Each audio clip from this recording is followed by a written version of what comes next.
Much Amit भाई।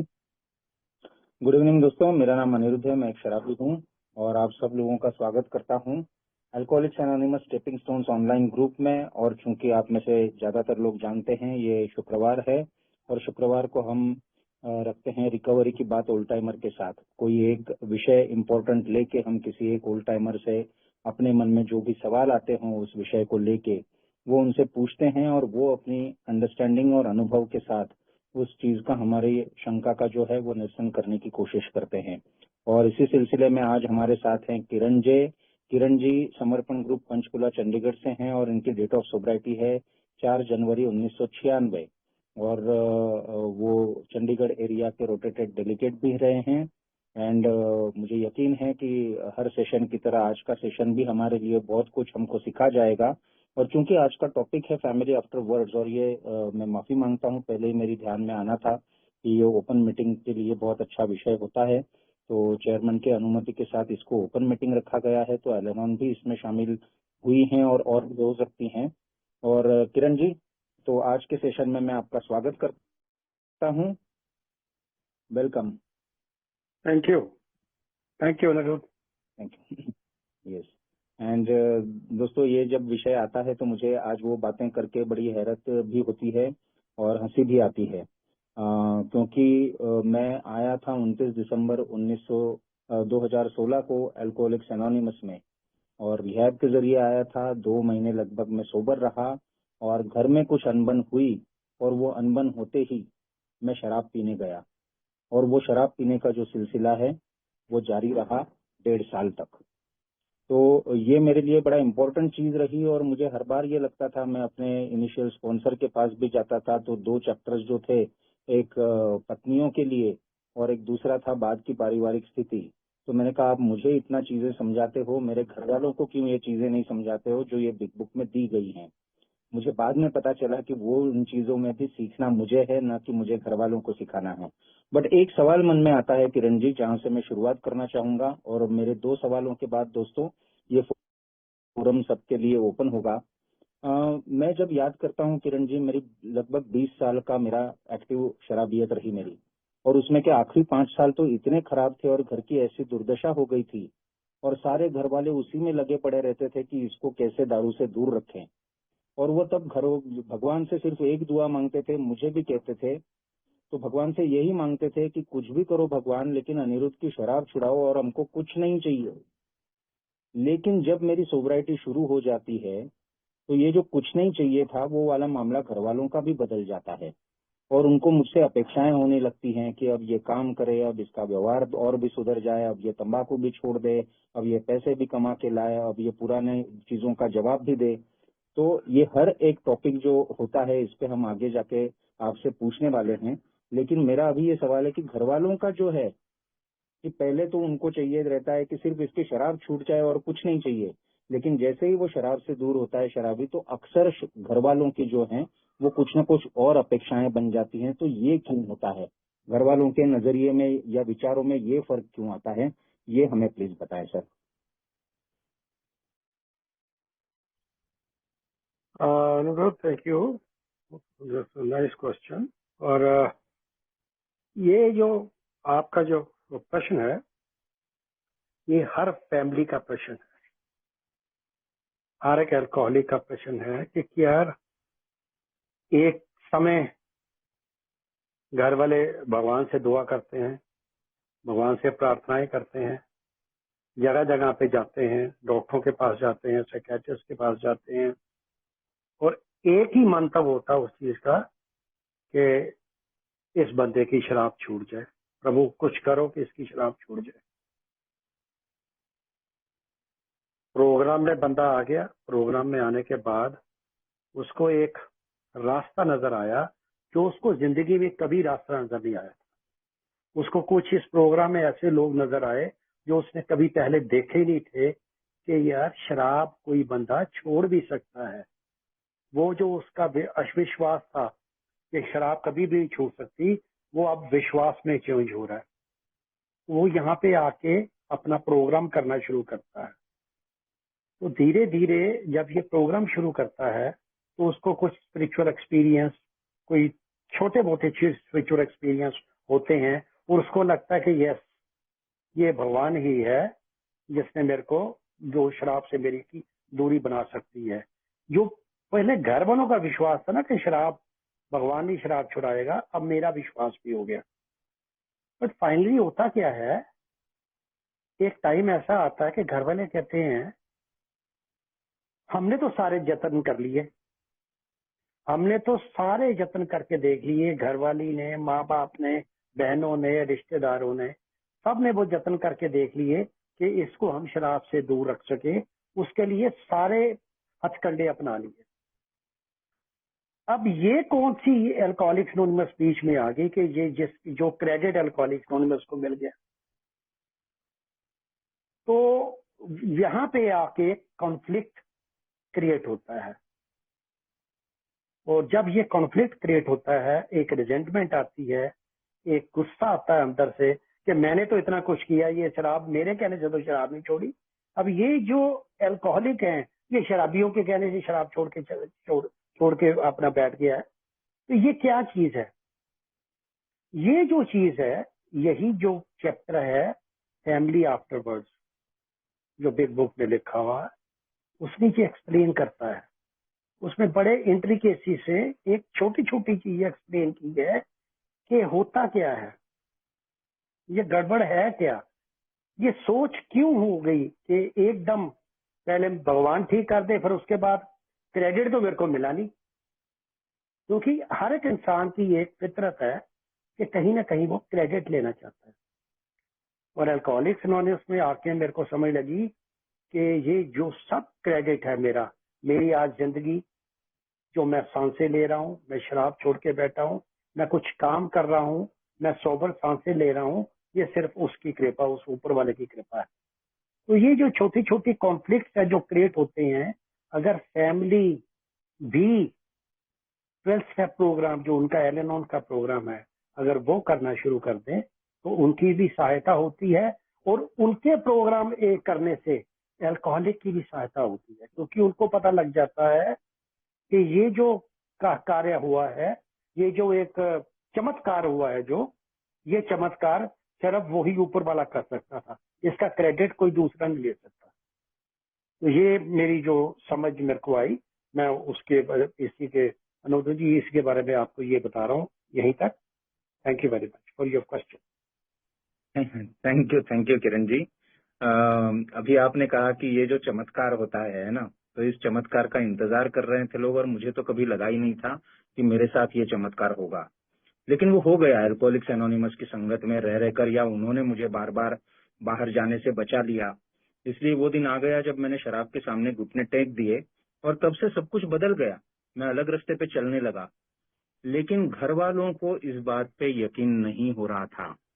मुझे अगर कहीं गया हूँ और आने में 10 मिनट लेट हो गया तो उनका दिल धक धक करने लगता था, और मैं वापस आता था तो फिर सूंघने की कोशिश करते थे ना, अंदाजा लेने की कोशिश करते थे कि ये कहीं पी के तो नहीं आया, या पैसे अगर मैं ले जाऊं, मुझे चाहिए किसी काम के लिए, तो देने में आनाकानी करते थे। तो अब ये अविश्वास जो है कि, और या मतलब ये विश्वास मैं कैसे पैदा करूं कि अब मैं ईमानदारी से सोब्राइटी के रास्ते पे चलने की कोशिश कर रहा हूं। तो ये चीजें कहीं ना कहीं मुझे डिस्टर्ब करती थी, जो घर वालों का डाउट लेना था या चौकन्ना रहना था ज्यादा। तो इस चीज को मैंने हैंडल कैसे करना चाहिए सर?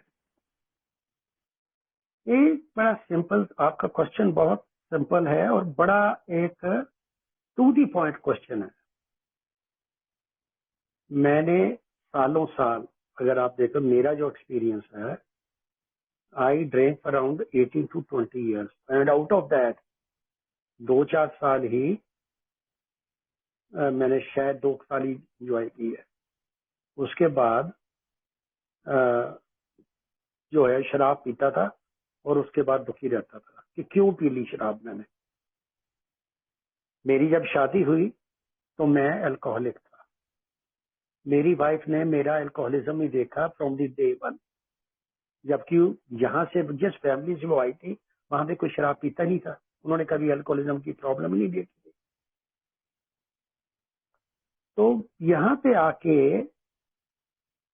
मेरे को करना क्या है, मेरे को यहाँ पे आके ये चीज समझ लगी कि देखो कॉन्फ्लिक्ट भी होंगे, ओपिनियन अलग अलग भी होंगे, हमारी सोच अलग अलग भी होगी, है भी और अलग अलग होगी भी। पर मैंने अंडर ऑल सर्कमस्टांसेस व्हाटसोएवर, मेरे को कुछ भी कहा जाए उसके लिए मैं रिस्पॉन्सिबल। मैं सिर्फ अपनी शराब के लिए शराबीपन के लिए रिस्पॉन्सिबल नहीं हूँ, मेरी वजह से मेरी फैमिली वो भी बीमार हो गई, वो भी इस बीमारी की चपेट में आ गई। मेरी वाइफ, मेरे बच्चे, वो दोनों, और जो मेरे साथ डेली रहते थे, हर समय मेरे साथ रहते थे, वो इस शराबीपन की बीमारी में आ गए थे। तो उनका एक एफर्ट था कि ये ठीक हो जाए, उसको किसी तरह से ठीक कर लूं, और मेरा एफर्ट होता था कि मैं कुछ ना कुछ करके आज ठीक रहूं, जो पहले पीता था अब मैं ठीक रहूं।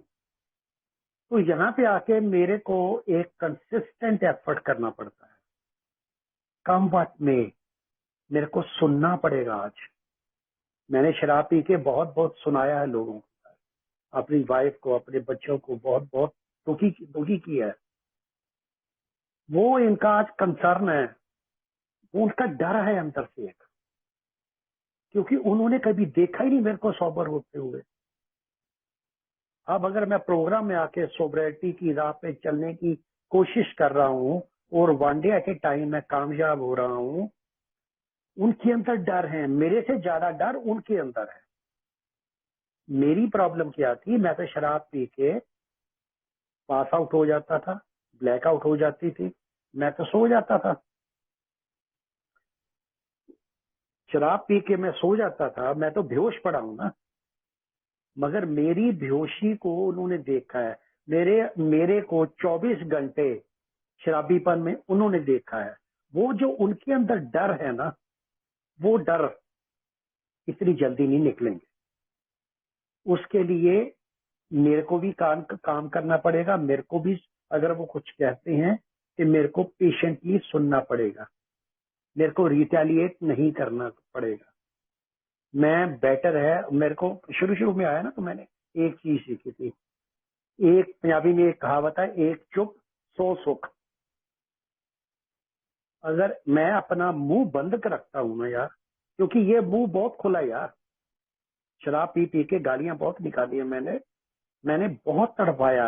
मेरी वो मेरा वो तरीका था कि शराब तो मेरे को पता था ना मैं दुखी होकर पी रहा हूँ, मगर अगर वो मेरे को कुछ कहा जाता था ना घर वालों को, तो वो ना मेरा एक हथियार होता था। वो कहते हैं पंजाबी में ना, इसको ऐसा दुखी करो, इसके गिट्टे पे आकी मारो, जो नीचे का होता है ना टखना, वो मेरा सर। मैं ऐसी जली कटी बातें कह देता था कि वो बंदा जल बुड़ के रह जाता था।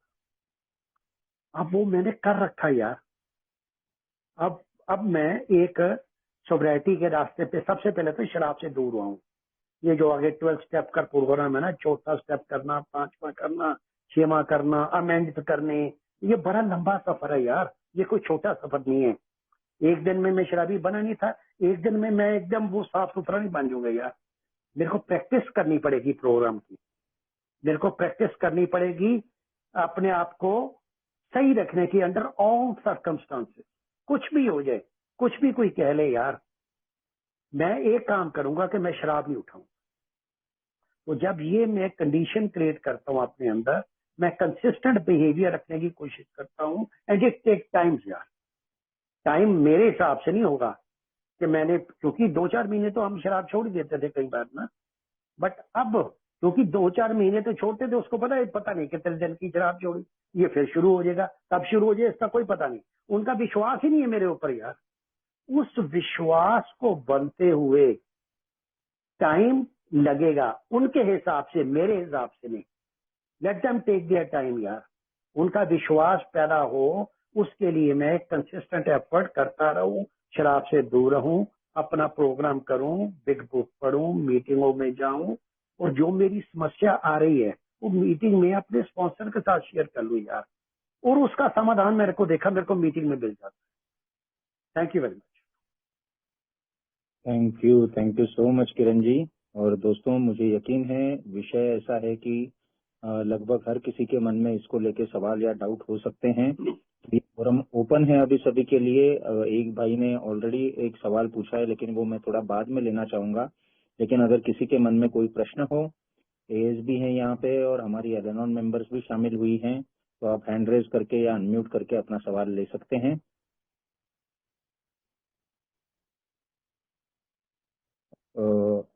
मैं तब तक आगे बढ़ता हूँ। किरण जी, एक और जो इनिशियल सोब्राइटी में मुझे जो तकलीफ आ रही थी, कि मुझे लग रहा था कि मुझे बहुत मॉनिटर किया जा रहा है। मतलब जो सोब्राइटी के एफर्ट्स होते हैं उन्हीं को लेके, तुमने काउंसलर से तुमने बात करी कि नहीं, स्पॉन्सर क्यों नहीं लिया, तुम कदमों पे काम करना कब चालू करोगे, है ना। क्योंकि अब उनको मालूम हो चुका था कि ये ए है और ए में ये तरीका है, और अगर मुझे सोब्राइटी अगर बरकरार रखनी है तो मुझे ये चीजें करनी पड़ेंगी। तो एक प्रेशर सा कभी कभी आता है कि आप ये चीजें करना चाहिए और आप ये क्यों नहीं कर रहे हो, जबकि मैं उसके लिए तब तक तैयार नहीं हूँ। मुझे समझ में ही नहीं आई ये बातें। तो ऐसे वक्त में फैमिली के साथ मैंने कैसे ये बातें करनी चाहिए, या और कुछ क्या उपाय करने चाहिए?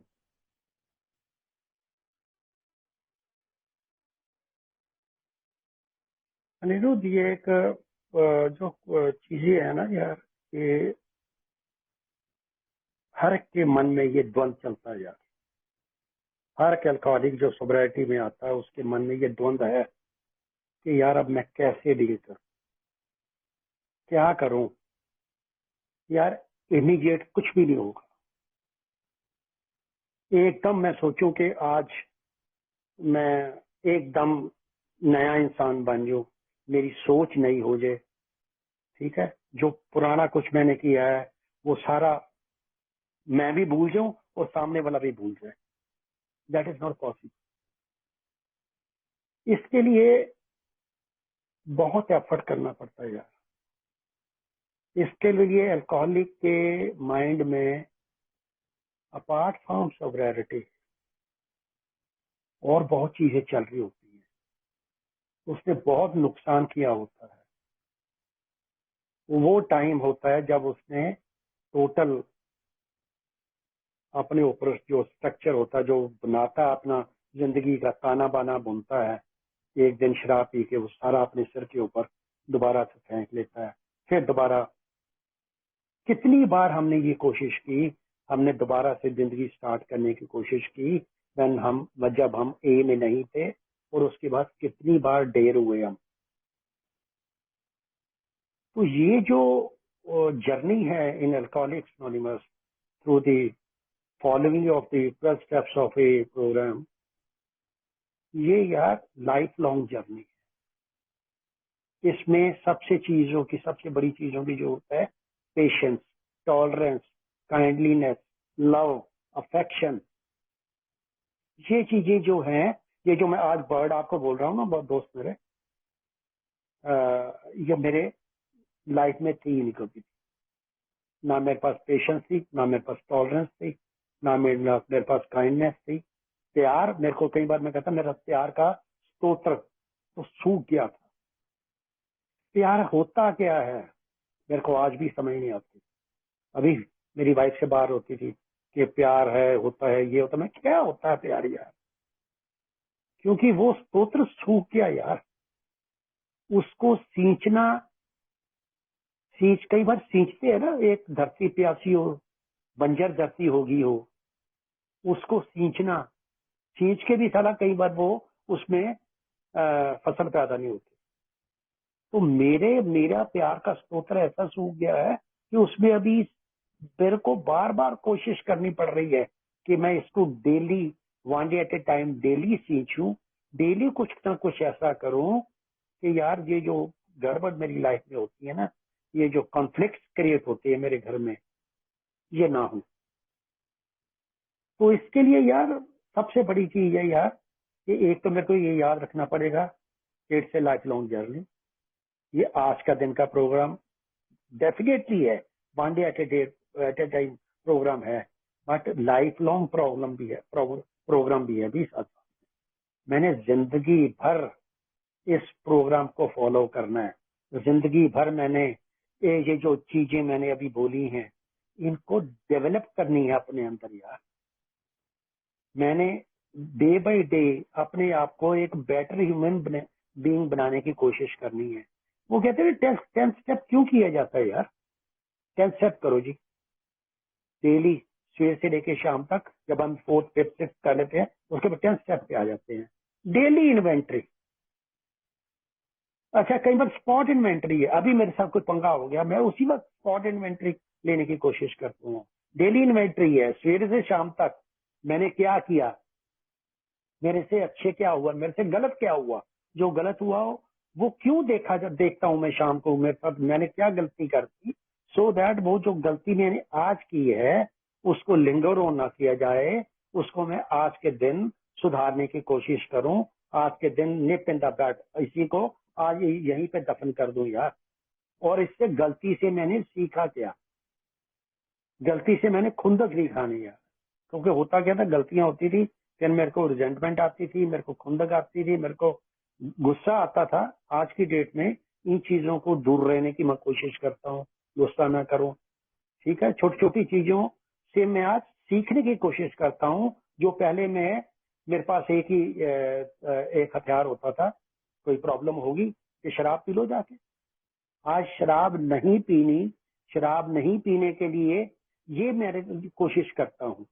तो जब ये कोशिशें करता हूँ तो धीरे धीरे धीरे धीरे 1 साल बाद 2 साल बाद मेरे को नजर आता है, यस यार, मेरे बिहेवियर में चेंज है। जब मैं खुद देखता हूँ ना अपने बिहेवियर में चेंज, तो मेरे को तब पता लगता है कि यस यार, आई एम, मेरे आज साल 2 साल पहले जो किरण था ना वो आज नहीं है। फिर लोगों से भी एक रिस्पॉन्स आनी शुरू हो जाती है। तो ऐसी कई चीजें हैं जो करनी पड़ती हैं। अगर एक बड़ी छोटी सी बात है कि यार, उसके बाद मैं इसको बंद करूंगा, कि जब मैं सोबर हुआ कि 3-4 महीने का सोबरिटी थी मेरी वाइफ का मामा था। मैंने उसको बहुत बुरा उसके साथ बिहेव किया था, रादर उसने मेरी बड़ी हेल्प की थी। जब मैं शराब पी रहा था, मेरे को डेपुटेशन पे दिल्ली में अरेंज किया, लेके भी गया। आई लिटरली यार called him names on the phone यार, बार बार। और मैंने 4-5-6 महीने बाद मैंने उनको फोन करके चिट्ठी लिख के अपनी गलती मानी। बट नहीं यार, कोई फर्क नहीं पड़ा यार, क्योंकि लोग देखते हैं कि यार 2-4 महीने तक छोड़ देता था यार, क्या पता कब शुरू हो जाए। मेरी वाइफ भी कहती थी कब पता कब शुरू हो जाए, अभी नहीं पी रहा तो अपनी जिंदगी एंजॉय कर लो, इसने फिर शुरू कर देनी है, फिर हमारे घर में वही क्लेश शुरू हो जाना। तो कम से कम 2-3 साल लगे उस बंदे को। जिस दिन एक दिन मेरे को उनका फोन आया मेरे को, और उन्होंने मेरे को कहा, किरण कि आप यहाँ पे दिल्ली आओ, और मेरा एक बहुत अच्छा फ्रेंड है, बहुत अच्छा ऑफिसर है, उनको आके आप प्लस चेक करो। तो ये टाइम लगता है यार। Thank you. वाह, थैंक यू किरण जी, क्योंकि आपकी बातें सुन रहा था तो मुझे भी याद आया कि 13 महीने हुए मेरी सोब्राइटी को, जब मेरी वाइफ को यकीन हुआ और उसने आके ये कहा कि अब लग रहा है कि तुम सचमुच ईमानदारी से चल रहे हो। So it takes time. और आपने कहा जैसे कि तब तक मुझे पेशेंस रखना है और मुझे ध्यान इस पे देना है कि मैं इस प्रोग्राम को कितना समझ रहा हूँ और कितना अपने डेली लाइफ में अप्लाई कर रहा हूँ। Thank you so much. दोस्तों, ये फोरम ओपन है, आप सवाल ले सकते हैं क्वेश्चन रेज करके। एक सवाल आया हुआ है चैट बॉक्स में किरण जी, जिसमें एक बंधु ने पूछा है कि मुझे अपनी परिवार से कुछ अपेक्षाएं होती हैं। मेरे परिवार को मुझसे कुछ अपेक्षाएं होती हैं जो पूरी करने की मैं कोशिश करता हूं अपनी तरफ से, बिल्कुल। लेकिन मैं जब अपने परिवार से कुछ अपेक्षाएं करता हूं तो वो अपेक्षा पूरी नहीं होती। ऐसे में मैंने क्या करना है? फॉर एग्जाम्पल, मैं बेटे को मोबाइल रिचार्ज करके देता हूं, उसके एजुकेशन के लिए जो मेरी जिम्मेदारियां निभा रही हैं वो सब करने की कोशिश करता हूं। लेकिन जब मैं उसे बोलता हूं कि सुबह यार तू रनिंग के लिए जा, वॉक के लिए जा, कुछ एक्सरसाइज कर, तो वो ये चीजें करता नहीं है। तो मेरी अपेक्षाओं का क्या मुझे अपने परिवार वालों से अपेक्षाएं रखने का कोई अधिकार नहीं है? ये उनका सवाल है सर। थैंक यू यार। ये दोस्त कहीं ये क्वेश्चन आंखें खोलने वाले क्वेश्चन है। ये यार सुनते सुनते ही मेरे मन में एक ये चीज उठी, उसका जवाब आया कि क्या मैं कर रहा हूं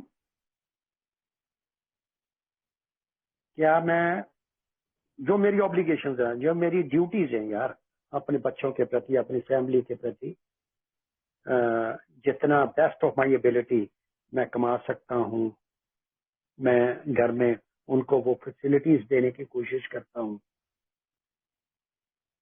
अब अपेक्षाएं मेरी, अब उनकी अपेक्षाएं मैं पूरी कर रहा हूँ, राइट यार।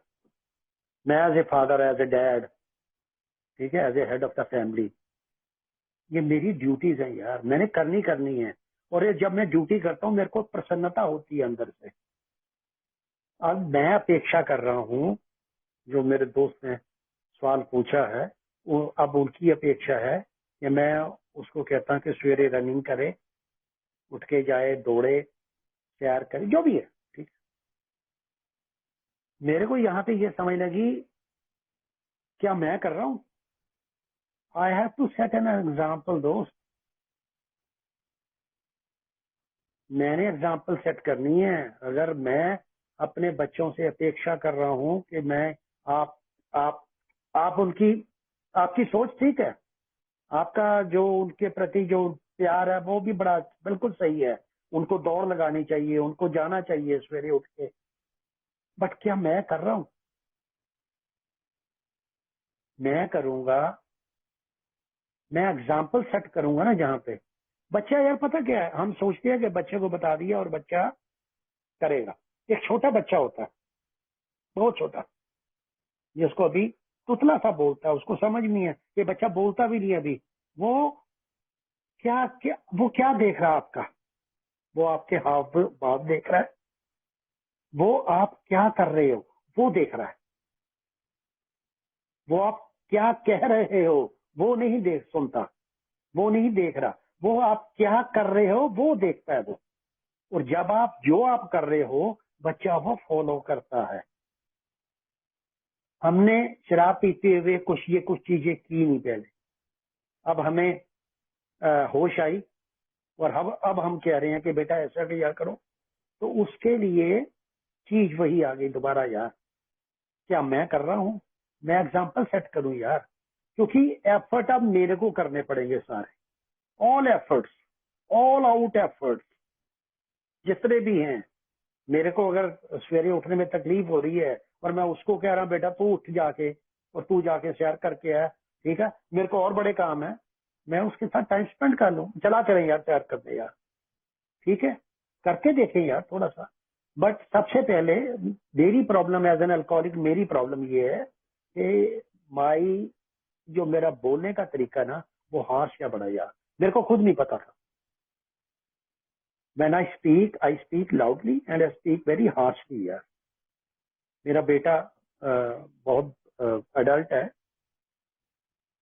बट मैं जब उसको कुछ कहता हूँ ना, वो माँ को कहता पापा देखो कैसे बोल रहे हैं, पापा को बोल रहे हैं ऐसे बोलता, ऊंचा बोलते हैं, ऐसे तरीका होता। तो यार ये जो चीजें हैं ना, ये जब तक मैं खुद करके एग्जाम्पल सेट नहीं करूंगा ना, तब तक वो बच्चा नहीं करेगा। क्योंकि शराब जब मैं पी रहा था तब तक वो देख रहा था कि यार he is not available.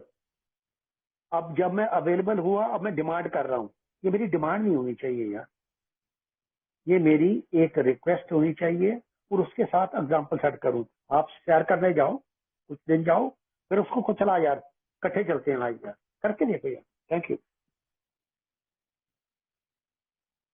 Thank you so much Kiran ji. आपकी परमिशन हो तो मैं इसमें थोड़ा ऐड कर सकता हूँ यस अपना please, experience. Go ahead. Yes definitely. जैसा आपने कहा कि आपने खुद ने करना चाहिए पहले, तो मैं जानता हूं कि जिस दोस्त ने ये सवाल पूछा है वो खुद भी ये करता है। और मैं अपनी ही बात करूं अगर, तो मैंने पहले 42-43 सालों तक कुछ भी नहीं किया था इस टाइप का नियमितता से। लेकिन सोब्राइटी में आने के बाद पता चला कि शरीर का बहुत नुकसान हुआ है, तो मैं रेगुलरली कुछ न कुछ फॉर्म में एक्सरसाइज करने की कोशिश करता हूँ। और नेचुरली मेरे मन में भी वो चीज पैदा हुई कि मेरे बच्चे भी वो करें। तो मैंने यही सीखा कि अपने को लीड बाय एग्जाम्पल करना है, तो वो मैं नियमित से करता रहा। अब ये बात जो है बड़े बेटे ने कुछ दिन उठाई, वो कभी करता है कभी नहीं करता है। और छोटा बेटा जो है उसने कुछ दिन करने की कोशिश करी और उसने बिल्कुल छोड़ ही दिया। तो मुझे वही देखना पड़ा जो ए में कहते हैं कि यार लिव एंड लेट लिव। और मैंने तो जो करना था मेरा अपना हिस्सा कर दिया है। अब take what you like and leave the rest, जो हम मीटिंग में मुझे सिखाया गया है वही मुझे घर वालों के साथ भी फॉलो करना पड़ेगा कि मैंने तो उनका रास्ता दिखाने की कोशिश करी, लेना न लेना, करना न करना उनका अपना डिसीजन है और उसका उन्हें अधिकार भी है। Yes, I agree, totally agree, totally agree, exactly. हमने सिर्फ थैंक यू करके दिखाना, रास्ता दिखा दिया, बाकी यार जी जी उनकी जी हर एक की अपनी अपनी सोच है यार। हाँ जी, ठीक है जी। जी जी yes thank you. Aniruddh, please. दोस्तों आज एलेनॉन मेंबर्स भी हैं, मुझे लगता है कि करवा चौथ है इसलिए आज सबको ही है ना संतुष्टि वाले मूड में होंगे, तो ज्यादा हैंड रेज नहीं हो रहे, जो कि इस मीटिंग में एक्चुअली होता नहीं है। तो मैं आपको फिर से अपील करूंगा, आप जब सवाल पूछते हैं तो मुझे कुछ मार्गदर्शन मिलता है किसी मुद्दे पे, है ना। एक और तब तक मैं किरण जी आपसे सवाल करना चाहूंगा, एक जो मैंने कहा कि मैं 42 साल का हो चुका था और फाइनेंशियल प्रॉब्लम्स बहुत हो गए थे, घर चलाना मुश्किल हो गया था, किराना कहाँ से लाना, यहाँ तक दिक्कत होती थी, ससुराल से आता था आटा वगैरह, है ना। हालांकि मेरी पत्नी ही 3-4 साल घर चला रही थी, कुछ काम कर रही थी, और घर वालों से प्रेशर नहीं था। पहले होता था लेकिन अब वो भी एलेनॉन में थे, तो घर वालों से प्रेशर नहीं था फाइनेंशियल का कोई, लेकिन मुझे अपना प्रेशर था क्योंकि मुझे दिखाई दे रहा था कि यार घर की क्या हालत हो गई है। बट मुझे ये भी बोला गया था कि पीपल प्लेसेस सिचुएशंस अवॉइड करो जहां पे आप फिर से शराब पीने के लिए जा सकते हो। तो ये सिचुएशन, और इसलिए मैं वहां पे नहीं जा सकता था जहां पे मुझे तुरंत काम मिल जाता, और मैं दूसरे शहर में था, यहाँ पे कोई पहचान भी नहीं थी। अब ऐसी सिचुएशन में जो फैमिली ने प्रेशर नहीं किया है लेकिन मुझे फैमिली का प्रेशर आता है फाइनेंस को लेके कि मैं कुछ करूं यार, तो ये बहुत जेन्युइन फीलिंग होती है सर, बहुत ईमानदार फीलिंग होती है कि ये क्या कर दिया है मैंने और मैं कैसे इसको संभालूं अपनी फैमिली के लिए। तो ऐसे में मैंने अपने भावनाओं को कैसे काबू में करना चाहिए, या तुरंत, अभी मैंने स्पॉन्सर नहीं लिया है तो तुरंत मैंने उस पर क्या उपाय योजना करनी चाहिए। देखिए, ये जब शराबी शराब पी रहा होता है, जब मैं शराब पी रहा था, सारा घर का काम, चाहे वो बिजली के बिल जमा कराने हैं, राशन लेके आना है, बच्चों को फीस जमा करानी है, बच्चों को स्कूल लेके जाना है, सारा कुछ उस वाइफ के जिम्मे था। मेरे जिम्मे एक ही चीज थी, शराब पीना। वो कहते हैं ना कि उसने रोल ले लिया था, उसने ट्राउजर डाल लिए थे। He has taken the lead role in the family. मेरे को शराब पीने के लिए पैसे होते थे तब भी मैं उसी से देता था, क्योंकि जितने भी पैसे होते थे, नौकरी पेशा वाला बंदा था, ठीक है। मैंने कभी भी बच्चों के स्कूल की फीस नहीं दी, क्योंकि वो टीचर थी, जिस स्कूल में वो पढ़ाती थी उसी स्कूल में बच्चे पढ़े, तो वहीं पे बच्चे भी पढ़ गए, बच्चे साथ भी चले जाते थे उसके। तो ये छोटी छोटी जो चीजें हैं, उसने इतना एक लीड रोल ले लिया था फैमिली में कि जब मैं शराब से दूर हुआ, प्रोग्राम में आया, और जब मैंने थोड़ी सी रिस्पॉन्सिबिलिटी लेनी शुरू की, तो कॉन्फ्लिक्ट पैदा होने शुरू हो गए। बट मेरे घर में कॉन्फ्लिक्ट बहुत कम हुए, thanks to Alcoholics Anonymous and the Al-Anon program. The day I joined Alcoholics Anonymous, she joined Al-Anon program. और फ्रॉम दैट डे ऑनवर्ड, आज 1996 से लेके आज तक हम दोनों प्रोग्राम में जा रहे हैं, अपने अपने प्रोग्राम में जा रहे हैं, अपना प्रोग्राम करने की कोशिश करते हैं। तो ये कॉन्फ्लिक्ट रहेंगे दोस्त मेरे, लड़ाई झगड़े रहेंगे, बट उनको सुलझाना है। सुलझाना कैसे है? अगर जो भी कॉन्फ्लिक्ट होता है, प्रॉब्लम मेरी सबसे बड़ी, अब मेरी प्रॉब्लम है कि मैं बात करना नहीं चाहता, मेरे को बात करनी नहीं आती मेरे को, क्योंकि जिंदगी में मैंने लड़ाई झगड़े किए हैं, लड़ना ही आता था मेरे को। तो जब कहीं पे कोई एमिकेबली बात करने का मौका मिलता है, तो मेरे को एमिकेबली बात पता कहाँ पे करनी आती है? सिर्फ एक ही मीटिंग्स में, घर में नहीं आती करनी यार। उसके लिए मेरे को सीखना पड़ता है यार। उसके लिए कई बार हो जाती है, गर्मा गर्मी हो जाती है, बट उसमें होता क्या है यार, अगर मैं आज गर्म हो गया, मैं तेज गर्म हो गया, तो वो चुप कर जाती है। अगर उसने मेरे को कुछ कह दिया, मेरे को बहुत बुरा लगा, एक आधी बात बोल के उसके बाद मैं उस कमरे से निकल जाता हूँ, मैं लीव सिचुएशन कर देता हूँ। और उसके बाद जिस टॉपिक पे हमारी गर्मा गर्मी हुई होती है, लड़ाई हुई होती है, उस टॉपिक को ना मैं दोबारा छेड़ता हूँ, ना वो दोबारा छेड़ती, क्योंकि हमारी मेरी लिमिटेशन है यार, उसकी भी लिमिटेशन है, मेरी भी लिमिटेशन है, बट मेरी लिमिटेशन बहुत ज्यादा है यार। तो इसलिए दोनों को समझना पड़ता है एक दूसरे को, और ये समझने के लिए बहुत टाइम लग जाता है। Thank you. Thank you so much Kiran ji. फिर से मैं दोस्तों से रिक्वेस्ट करूंगा, आप हैंड रेज कर सकते हैं सवाल पूछना हो तो। लेकिन किरण जी, अभी आपने जो कहा कि एलेनॉन में अगर घर वाले जाएं, and I am really grateful कि मेरी वाइफ ने एलेनॉन उसी दिन से ज्वाइन किया। मैंने किया ज्वाइन, उससे पहले ही वो एलेनॉन की मीटिंग करने लगी थी। लेकिन दोनों भी जब ए और एलेनॉन में हो तो कुछ यूनिक सी है ना, मजेदार सी प्रॉब्लम्स भी आती हैं कभी कभी।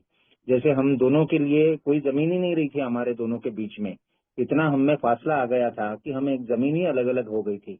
तो वो ये 12 कदमों के प्रोग्राम ने और अपनी अपनी फेलोशिप ने मिलकर हमको ये जमीन दी, जहाँ पे मैं और मेरी वाइफ खड़े फिर से हो सकते थे, और हम बात भी करने लगे एक दूसरे की। तो फिर वो प्रोग्राम की बातें होने लगी है ना, स्पिरिचुअल बातें होने लगी। तो घर में पहले तो बहुत अच्छा लगा सबको कि अरे एक जैसी बात कर रहे हैं ये। लेकिन बाद में कुछ दिनों बाद बच्चों को दिक्कत होने लगी कि जब देखो तब आप प्रोग्राम और मीटिंग और रिकवरी और इस वर्कशॉप में साथ में जाना, ये सब करते हो, मतलब हैरान परेशान हो गए बच्चे। अब हमारे घर में ये नियम है कि जब हम सब साथ में होंगे तो हम मीटिंग और रिकवरी और फेलोशिप, इसका हम नाम भी नहीं लेंगे जब बच्चों के साथ में होंगे। तो ये नियम हमको करना पड़ा है, दिस इज फैक्ट। तो परेशान हो गए इस चीज को लेके, जो मतलब लाइफ लाइन है उन्हीं बातों से वो हैरान परेशान हो गए। तो ये कैसे हैंडल करना है? ये आपने सोल्यूशन भी खुद ही बता दिया यार। बात ऐसे है ना कि देखो, हम एक स्पिरिचुअल प्लेन में आ गए हैं दोनों जने,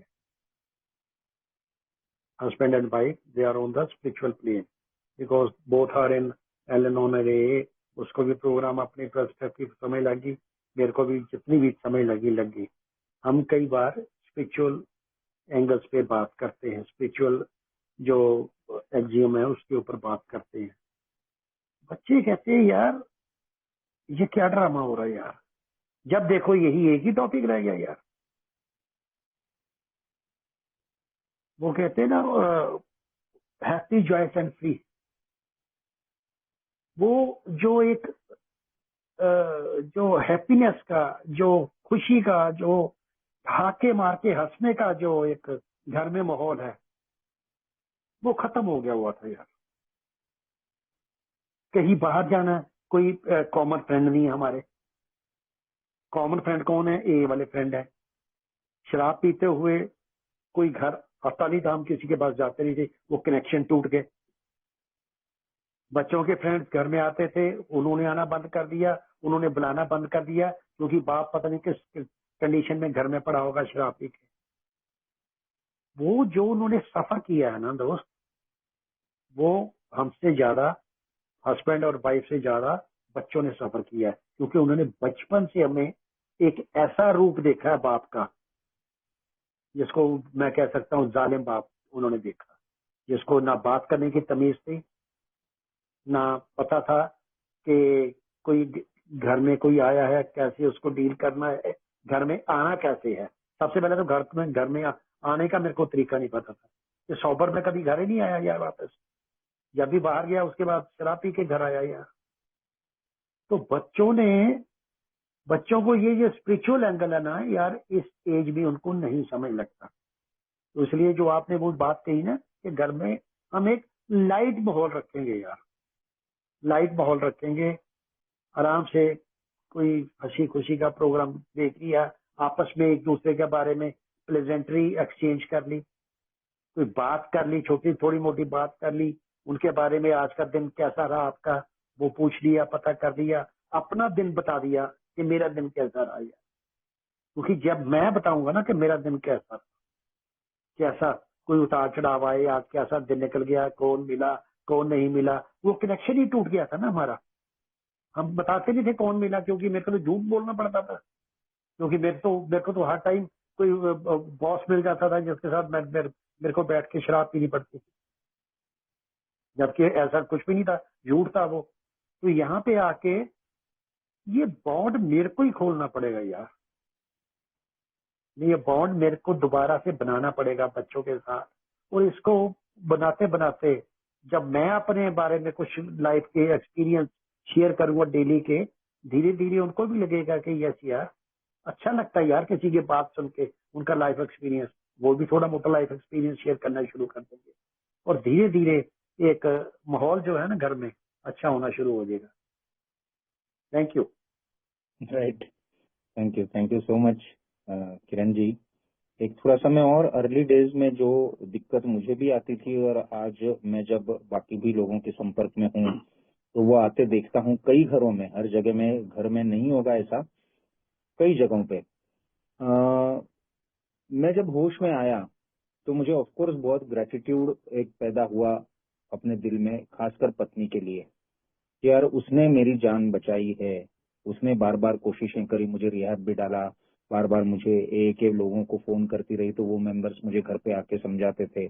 मतलब this was very clear to me कि अगर वो नहीं होती तो मैं शायद जिंदा नहीं बचता, और ग्रेटिट्यूड आ गया था मन में। लेकिन साथ ही में हुआ ये था कि बीच में 3-4 साल में गायब था, तो अब घर की सारी जो बागडोर थी वो उसके हाथ में आ गई थी। मेरी माँ भी मेरा सुनने के बजाय उसको पूछने लगी थी, बच्चे मुझसे कट के रहते थे, और वो भी हर चीज के लिए मैंने अगर समझदारी से कुछ बात उनको बताई तो भी मुझे बाईपास करके वो माँ के पास जाते थे, उससे अप्रूवल आता था तभी वो बात फाइनल होती थी।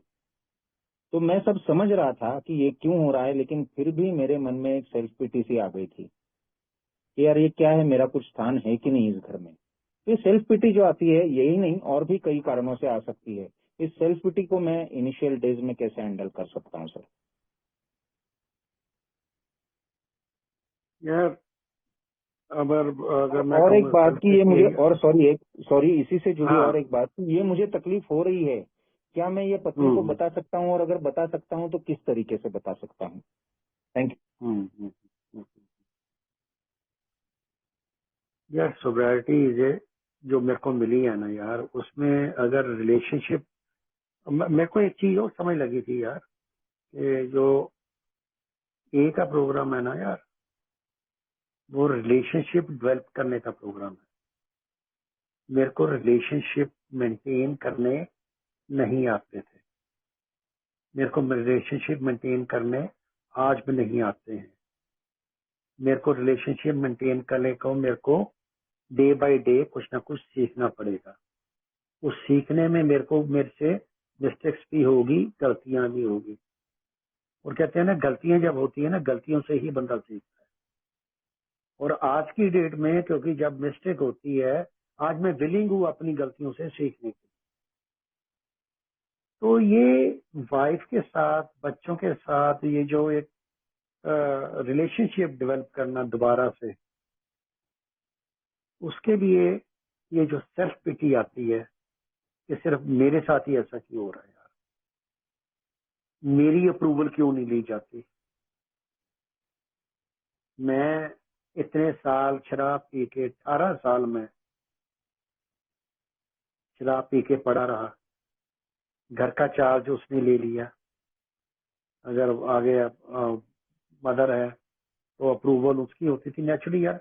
जो बच्चे होंगे वो इनसेन से तो कुछ नहीं पूछेंगे ना। इनसेन कौन होता है? पागल।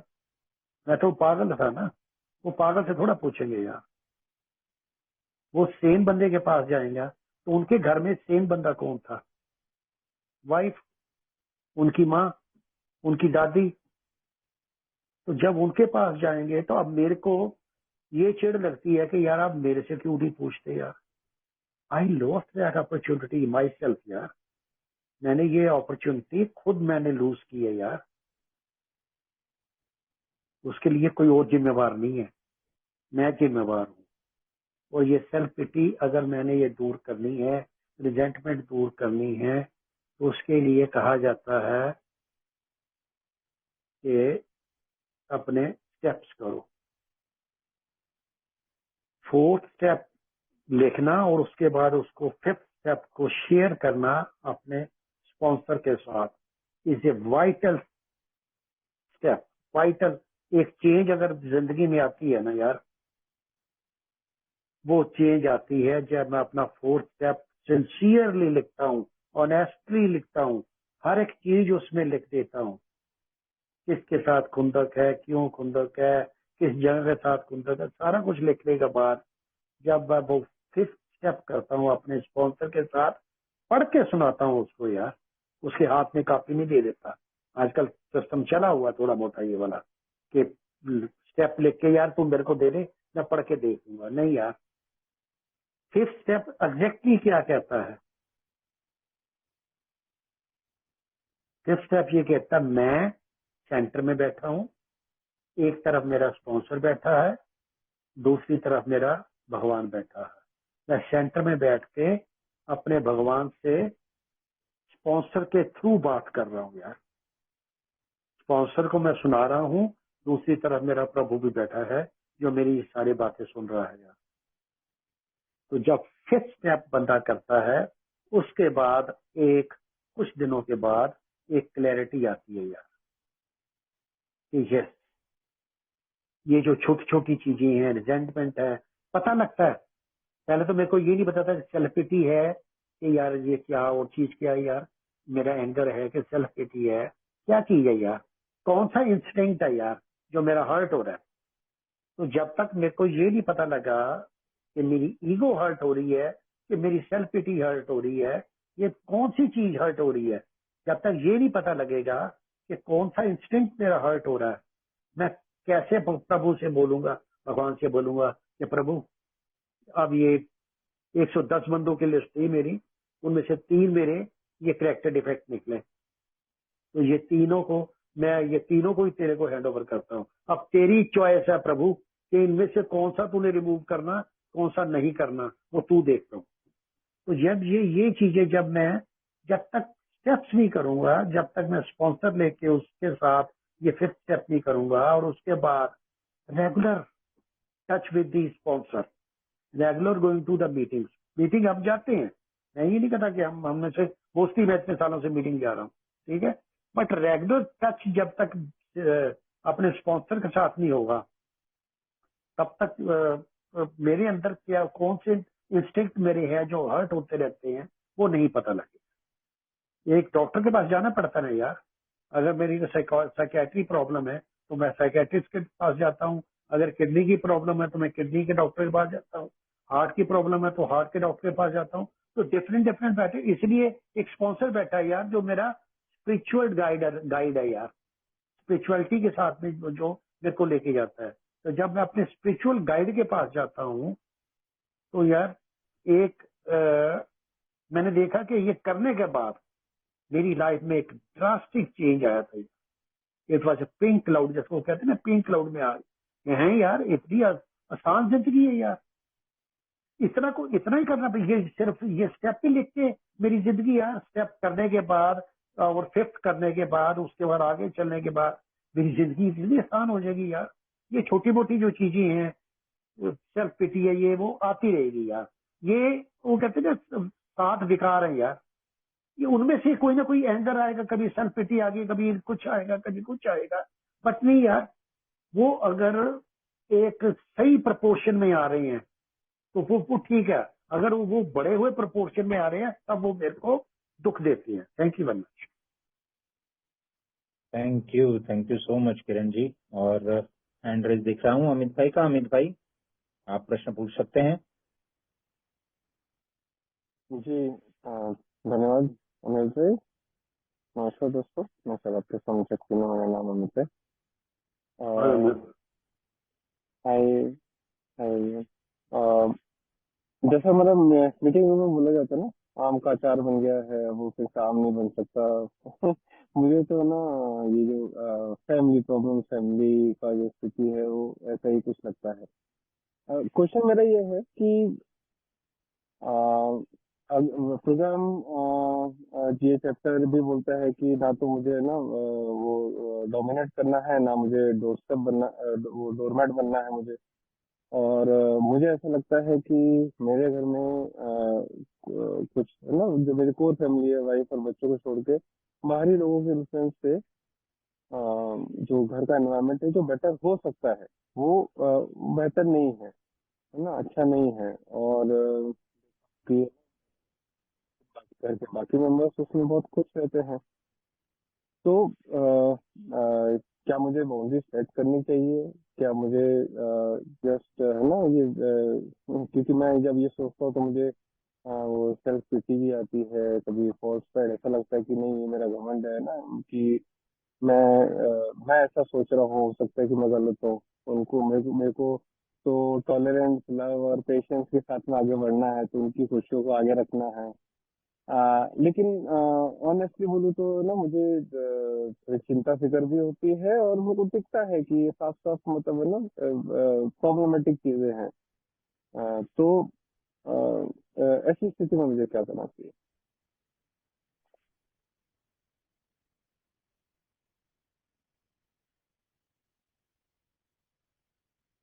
किरण जी, हाँ प्रश्न अगर समझ आप पाया आप? कुछ, हाँ हाँ नहीं मैं क्लियर नहीं समझ पाया, आप कुछ हाँ। बोलेंगे दोबारा? हाँ। अमित भाई, आपने दूसरे रिश्तेदारों का जिक्र किया क्या? आपकी आवाज बहुत मफल्ड आ रही थी। हाँ हाँ जी। अ, मैं मैं बाकी प्रश्न तो समझ गया, लेकिन शुरुआत में जो आपने कहा था उसमें आपने बाहर के लोगों का भी जिक्र किया क्या? हाँ मतलब रिश्तेदार हो गए, जी। कुछ फैमिली फ्रेंड्स हो गए। ओके। जो मैं समझा हूं किरण जी कि अमित भाई को ये मालूम है कि प्रोग्राम के कौन से प्रिंसिपल्स है, और उनको प्रैक्टिस करने से घर में जो है वो फिर से पहले जैसी रौनक, या पहले जैसा विश्वास, या पहले जैसा जो था फ्रेंडली नेचर, वो सब आ सकता है। लेकिन एट द सेम टाइम वो देखते हैं कि बाकी रिश्तेदार जो हैं उनकी कुछ दखलंदाजी है, उनके कुछ एक्शंस ऐसे होते हैं जिससे कि घर का माहौल जो है इमीडिएट फैमिली का, वो बिगड़ता है। तो फिर मन में द्विधा मनस्थिति होती है, दो विचार चलते हैं मन में कि मैंने प्रोग्राम करना है, ये भी मुझे मालूम है, लेकिन ये भी दिख रहा है कि अगर मैं शायद कंट्रोल नहीं करूं तो चीजें बिगड़ती जाएंगी। तो ये जो डबल माइंड होता है, इसमें मैंने कैसे हैंडल करना चाहिए परिस्थिति को? हाँ दोस्त ऐसे है कि यार है ना, लोगों का काम है कहना, कुछ तो लोग कहेंगे, लोगों का काम है कहना। मेरी इमीडिएट फैमिली है ना यार, that is important to me यार। रिश्तेदारों में बहुत लंबी लिस्ट हो जाती है यार। ठीक है, रिश्तेदार को कोई इंटरेस्ट नहीं होता यार हमारी लाइफ कैसी चल रही है, कैसी नहीं चल रही। कुछ लोग होते ही ऐसे हैं यार। तो मेरे को जिंदगी में एक समय लगेगी कि यार कुछ चीजों को ना मेरे को इग्नोर करना भी सीखना पड़ेगा। कोई कुछ कहता है उसको कहने दो यार, उससे मेरे को क्या फर्क पड़ रहा है यार? मेरे को फर्क पड़ रहा है कुछ? अगर मेरे को फर्क पड़ रहा है तो फिर मैं गड़बड़ में, मेरे अंदर गड़बड़ है। मेरे अंदर एक बेचैनी है, होती है, गड़बड़ होती है, जिसका मतलब मैं मेरे को अपने ऊपर विश्वास नहीं है। आई हैव टू फर्स्ट अपने ऊपर फेथ क्रिएट करना पड़ेगा। मैं अपने अंदर क्रिएट करूं कि मैं ठीक हूं, मैं ठीक चल रहा हूं, मेरी इमीडिएट फैमिली मेरे साथ ठीक चल रही है, मेरे को प्यार करती है, और उनके साथ बैठ के जो मैं बात कर सकता हूँ, जो लंबे चौड़े रिश्तेदारी है उनके साथ मैं बैठ के बात नहीं कर सकता। तो मैंने यहाँ पे एक चीज सीखी थी कि यार मैं सबको खुश नहीं कर सकता यार। एज एन अल्कोहलिक मेरी क्या प्रॉब्लम है यार? People pleaser. मैं सबको खुश करना चाहता हूँ, सब खुश हो यार। तो सब खुश नहीं हो सकते यार। तो मैं सबसे पहले ये देखूं कि क्या मैं खुश हूं। सबसे पहले मेरी खुशी है यार। I am the most important person in this universe. अगर मैं नहीं हूं तो फिर क्या है? फिर कुछ भी नहीं है, फिर दुनिया भी नहीं है यार। तो अगर मैं जिंदगी में कई बातों को मेरे को इग्नोर करने नहीं आती थी, मेरे को चुभ जाती थी, आज की डेट में कुछ बातों को, कुछ आवाजों को जो कानों में पड़ती हैं, उनके इग्नोर करके आगे निकल जाना पड़ता है यार। रास्ते में अगर कोई, वो कहते हैं ना, हाथी जा रहा है और कुत्ते भौंक रहे हैं, तो हाथी को फर्क पड़ रहा है कोई यार? तो मेरे को वो एक मस्त हाथी बनना पड़ेगा यार। लोग जो कह रहे हैं, जो यार, जब जो मैं हूं ही नहीं उसके बारे में मेरे को कहा जा रहा है, मेरे को सुनाया जा रहा है, तो मैं क्यों सुनूं यार? मैं इग्नोर मारूं, एक कान से सुनूं, दूसरे से निकाल के मैं आगे बढ़ जाऊं यार। लोग अपने आप जो कह रहे हैं ना, अपने आप कहना बंद कर देंगे यार। ये मेरा अपना पर्सनल एक्सपीरियंस भी है। लोग बहुत कुछ कहते हैं यार, कहने दो यार उनको। उनका मुंह थोड़ा पकड़ सकता हूँ मैं, उनका मुंह थोड़ा बंद करवा सकता हूँ मैं। हाँ, अपने कानों में फिल्टर लगा सकता हूँ यार, कि मेरे को जो चीज सुननी है, जो सही है, मैं वो सुनूं, जो गलत चीज है उसको ना सुनूं यार, उसको इग्नोर करना सीख। Thank you. Thank you very much Kiran ji. और भी कोई भाई, कोई बहन सवाल पूछना चाहे तो हैंड रेज कर सकते हैं। तब तक मेरे मन में एक सवाल आया था, आपने अभी स्टेप्स की बात की किरण जी, कि अल्टीमेटली तो मैं स्टेप्स जब करता हूँ स्पॉन्सर के साथ, और जो जो हर स्टेप में की गई ये बात वो करता हूँ, तो बाकी क्षेत्रों के साथ साथ फैमिली में भी वो बदलाव मैं देखता हूँ।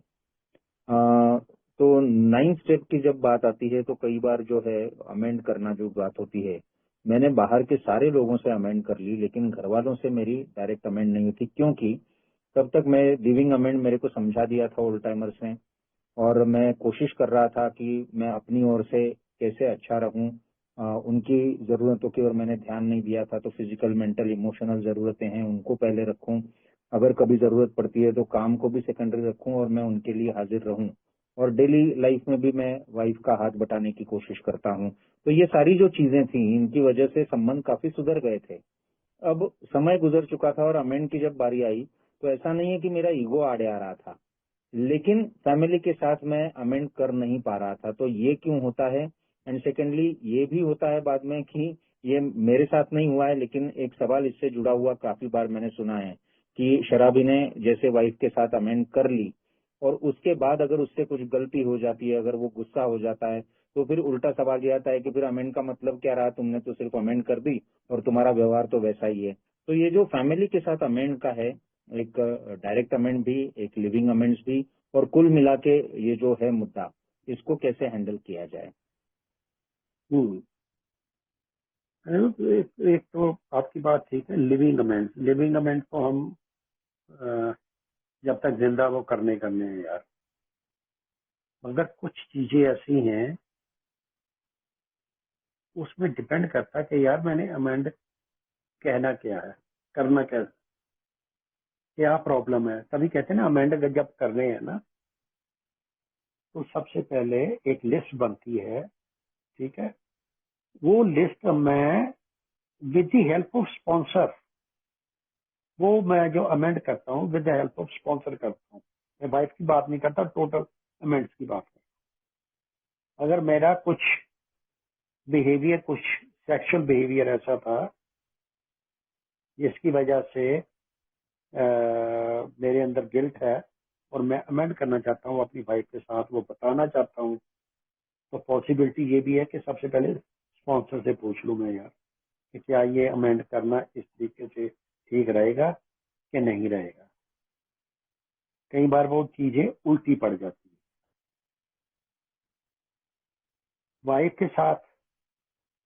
ठीक है, मैं लिविंग अमेंड्स कर रहा हूँ यार, बट एक जो ये वर्बल अमेंड है ना यार, वर्बल अमेंड है क्या? वर्बल अमेंड ये है कि मैंने, मेरी गलती क्या है, सिर्फ इतना कि मैंने ये किया, मेरी, I am sorry for the act जो मैंने ये किया था आपके साथ। आपको गाली निकाली थी, आपको बुरा भला कहा था, आपको अपने फादर के सामने मैंने बहुत गलत बिहेव किया था, ये है वो है, कुछ भी है। वो जो एक, जब मैं जब वर्बल अमेंड करता हूँ ना यार, उसका मतलब कुछ और है। जब मैं उसकी गलती बीच में लेके नहीं आता, दूसरे बंदे की, वाइफ की, दूसरे बंदे, जब मैं सिर्फ अपनी गलती मान के, अमेंड कर रहा हूँ, तो फिर वो अमेंड जो है ना, इम्पोर्टेंट है। बट होता क्या है कि ये जो रिलेशनशिप है ना यार, हस्बैंड एंड वाइफ का, उसमें ना टेक इट फॉर ग्रांटेड वाला जो है ना रिलेशनशिप ज्यादा बन जाता है कि कोई गल नहीं, अपनी है, वाइफ ही है यार, इससे क्या मेंट करने यार, इसको क्या कहूँ यार मैं, सॉरी यार, मेरी अभी तक नहीं कर सका यार। अभी तक कई बार गर्मी हो जाती है, मैंने देखा कई बंदे कहते हैं बाद में जाके, मैं सॉरी नहीं कहता, मैं जाके दोबारा से वो दोबारा मुद्दा नहीं उठाता मैं, जिसकी वजह से लड़ाई हुई थी हमारी, जिसकी वजह से गर्मा गर्मी हो गई। तो ये जो अमेंड्स है ना, इसका एक बहुत बड़ी इम्प्लीकेशन है, किस तरीके से करने हैं, कहाँ पे करने हैं, क्या वर्ड यूज करने हैं। वो जब जब मैं एक दूसरे बंदे के साथ, अपने स्पॉन्सर के साथ, जिसको मेरा 5th स्टेप पता सारा, जिसके साथ मैंने 4th स्टेप शेयर किया और 5th पता, और जब मैं उसके साथ 8th में लिस्ट बनाता हूँ और 9th जब करता हूँ, जब उसके साथ कंसल्टेशन से करता हूँ, तो फिर वो बैक फायर नहीं आता। थैंक यू वेरी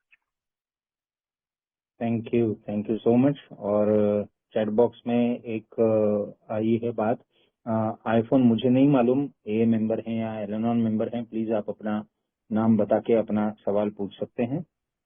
या हेलो, आप सुन सकते हो मुझे? जी जी जी। हाँ जी। हाँ, या हाय, मेरा नाम विनया है और मैं एलेनॉन मेंबर हूँ। और मैं ये ग्रुप में मेरे बेटे के वजह से आई हूँ। मेरा बेटा 14-15 साल की उम्र से पीने लगा था और जब वो बहुत अनकंट्रोलेबल था तो हमने उसको जबरदस्ती रिहाब में डाला, इनवॉलेंट्री एडमिशन।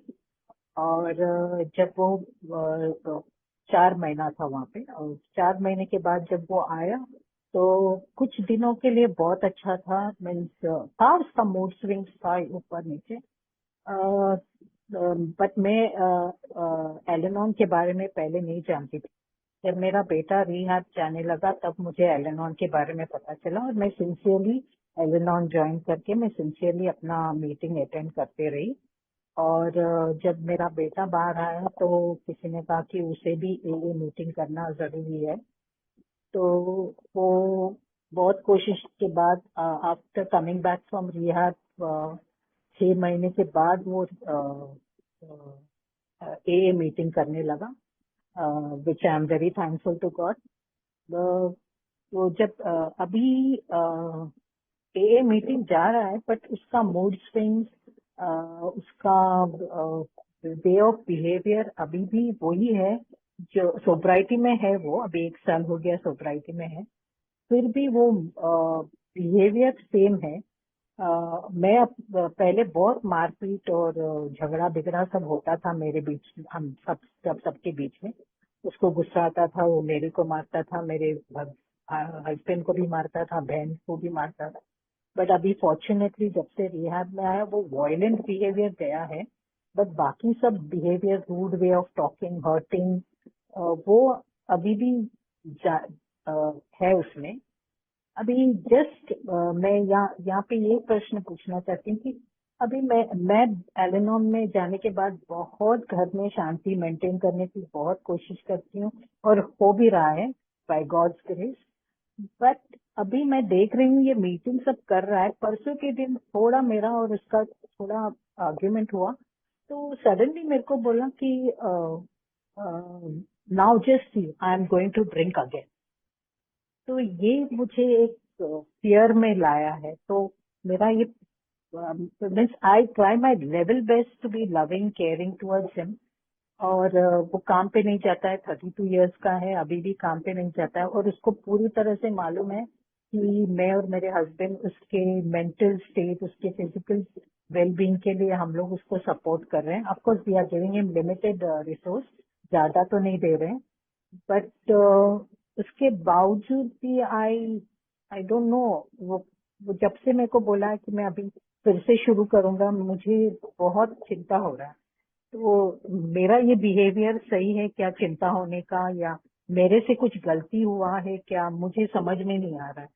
बिकॉज मैं घर में बहुत शांति मेंटेन कर रही हूँ, मेरे हस्बैंड भी बहुत, जो जैसा भी बिहेव करता है हम दोनों चुप बैठते हैं, कुछ उसको बोलते नहीं है। बेटी का तो शादी हो गया, वो तो नहीं है यहाँ पे। तो आई डोंट नो अभी। व्हाई दिस इज हैपनिंग करके। और जब भी अभी ऑफ लेट में देखते हैं, जब भी हम कुछ भी बात करते हैं वो रूडली आंसर देता है। There is no empathy, there is no compassion. So this is bothering me, sir. This is really bothering because मैं और मेरे हस्बैंड बहुत कोशिश कर रहे हैं उसको समझने की, घर में शांति रखने की। बिकॉज फॉर्चुनेटली मेरे को एल-एन-ऑन में मीटिंग के वजह से मैं बहुत बदल चुकी हूँ, और अभी भी मैं बहुत कोशिश करती हूँ, बहुत चीजें प्रैक्टिस करती हूँ, बट फिर भी मैं कभी कभार, अभी परसों के दिन मुझे ऐसा लगा I am a big failure. तो just help me out sir, how मुझे क्या चेंज लाना पड़ेगा, ये मुझे पूछना है। Thank you ma'am, thank you ma'am, thank you, thank you. ये मैम कहीं ना हर एक इंसान के ना कोई दुखती रग होती है।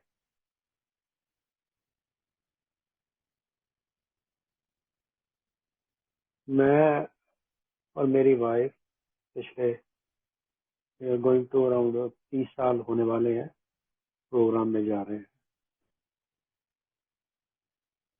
मेरा बेटा बचपन में वो पहले टीम में जा रहा था, घर में सोब्रिटी देखी है, सब कुछ देखी है, बट कहीं ना कहीं वो भी बेबड़ चले गया। और जिंदगी में मैंने एक ही चीज सीखी है, okay around he is around 36 years now, he have not, उसकी मैरिज नहीं की इसी चक्कर में, इन एंड आउट है वो, कभी पी ली, कभी बीच में छोड़ दी, अभी घर बैठा है 2-3-4 दिन से, गाड़ी निकाली, गाड़ी लेके चलेगी, गाड़ी ठोक दी, पता नहीं कितनी गाड़ी ठोकी है, कितनी गाड़ियां तोड़ी हैं, कितनी ठोकी हैं, कितनी लोगों की गाड़ियां मैंने ठीक करा के दी हैं, कितनी लोगों अपनी गाड़ियां मैंने ठीक करवाई। मैम ये जो बच्चों के साथ रिश्ता है, ये बड़ा एक नाजुक सा रिश्ता है। हमारी इमोशंस बच्चे के साथ जुड़ी होती है। मेरे को कहा जाता है यार कि टेक द हार्ड स्टेप लेता हूँ, कुछ दिन के लिए लेता हूँ, उसके बाद कहीं ना कहीं फिर दोबारा प्रॉमिसेस होते हैं कि नहीं अब नहीं मैं पीऊंगा, ये नहीं पीऊंगा, वो नहीं करूंगा, उसके बाद फिर दोबारा बैक टू पेविलियन वहीं पे गाड़ी आ जाती। तो मैंने जो इस सारे इतने सालों से जो चल रहा है, कई साल हो गए, 15-20 साल हो गए, 20 साल के, एक ही चीज सीखी है मैंने रातें उठ के गुजारी है, रातें गाड़ी उठा के ढूंढने में गुजारी है कि कहाँ पे है, क्या कर रहा है। रातों को 36 बार फोन किए होंगे, कहाँ है कहाँ है। सारी रात डिस्टर्ब रहता हूँ, सवेरे उठता हूँ, जब घर आ जाता है सवेरे उठता हूँ, सुबह से भगवान के साथ कनेक्शन करने की कोशिश करता हूँ, फिर दोबारा से नई जिंदगी शुरू करता हूँ, फिर दोबारा से वो पिछला जो ना उसको मलियामेट करके खत्म करके कि चल यार कभी तो ठीक होगा यार। और मेरा विश्वास है अगर मेरे जैसा शराबी ठीक हो सकता है तो कोई भी ठीक हो सकता है। फर्क ये है कि कौन सी चीज उस बच्चे को हिट कर दे। बाकी आपकी तरफ से कोई कमी नहीं है, जैसे मैंने आपको बता रहा हूँ मेरी तरफ से कोई कमी नहीं है। अब माँ बाप की तरफ से कोई कमी नहीं होती बच्चों के लिए। माँ बाप जो उन्होंने चीज ली नहीं होती ना, जो चीज वो जिंदगी में देखी नहीं होती ना, वो बच्चों के लिए करने के लिए वो राजी होते हैं। बट आज कौन सी कंडीशन है, मैं नहीं कहता कसूर है, नेचुरली एनवायरनमेंट का कसूर है, बाहर का कसूर है। कसूर बंदे के अपने अंदर होता है, बाहर का कोई कसूर नहीं होता। जब तक सोच चेंज नहीं होती, जब तक एटीट्यूड चेंज नहीं होते। हमारा प्रोग्राम अल्कोहलिक्स एनोनिमस का क्या है, ऑल्टरिंग एटीट्यूड्स। और उसका बेस क्या है? लव, अफेक्शन, प्यार, अपनी तरफ से प्यार, दुलार, जितना कर सकता हूँ प्यार वो करूं, जितना मैं सही कर सकता हूँ उसके लिए करता रहूंगा। भगवान ने हर एक इंसान के लिए अच्छी जिंदगी भी दी है, बुरी जिंदगी भी दी है, पॉजिटिव भी दी है, नेगेटिव भी दी है। फर्क सिर्फ इतना है कि क्या मैं अपनी सोच, जो मैं क्रिएट कर सकता हूँ, अपनी सोच जो आप कर रहे हैं बिल्कुल ठीक कर रहे हैं, अपनी सोच को पॉजिटिव रखिए। जैसे मैं रखने की कोशिश करता हूँ, रोज सवेरे उठ कर पॉजिटिव रहने की कोशिश करता हूँ। रात गई बात गई, हो गया ना, आज का दिन नए दिन से शुरू करो, वही अफेक्शन प्यार देने की कोशिश करो। मीटिंग में जा रहा है, वेरी गुड, बहुत अच्छी बात है, मीटिंग में जा रहा है, ठीक है। थोड़ा सा जो भी है वो अपने आप ही चेक करेगा बच्चा। यार मेरे जैसे बंदे ने चेक कर लिया अपने आप को, मेरे को भी अकल आ गई एक दिन जाके, 20 साल शराब पीते पीते 42 साल की उम्र में मेरे को ये प्रोग्राम मिला। आज मैं around I am 71 years old. तो मेरे को भी समझ लग गई थी ना 42 ईयर्स में जाके, उसको भी समझ लग जाएगी। उसकी भी जिंदगी है, उसका भी भगवान है, उसका भगवान उसके लिए काम कर रहा है, उसका काम करेगा, उसका काम अभी भगवान कर रहा है। तो आप अपने भगवान से प्रार्थना कीजिए, उसके भगवान से भी आप प्रार्थना कीजिए, क्योंकि ये प्रार्थनाएं, ये दुआएं, ये प्रार्थनाएं जितनी ये काम आती हैं और कोई चीज काम नहीं आती। Thank you ma'am, thank you very much. Thank you sir, so much, thank you. Thank you so much Kiran ji. मुझे इस प्रक्रिया पे विश्वास करना है, अपनी उच्च शक्ति पे विश्वास करना है और अपना काम करते रहना है। Thank you so much. और कोई? अच्छा, रचना जी हैंड रेस है, रचना जी सवाल लें please. Thank you so much. बहुत कुछ सीखने समझने को मिला। वेरी गुड इवनिंग, मेरा नाम रचना और मैं बहुत ही ब्लेस्ड मेंबर हूँ एल-एन-ऑन की। मेरा क्वेश्चन तो बड़ा मालूम है ऐसा वाला है, लेकिन फिर भी किरण जी इतने लॉन्ग टाइमर हैं तो मैं उनसे सुनना चाहूंगी। मैं और मेरे हस्बैंड दोनों ही प्रोग्राम में हैं, अपने अपने स्पॉन्सर के साथ काम करते हैं, स्पॉन्सीज हैं, हर बात को समझते हैं, पेशेंस रखने की कोशिश करते हैं।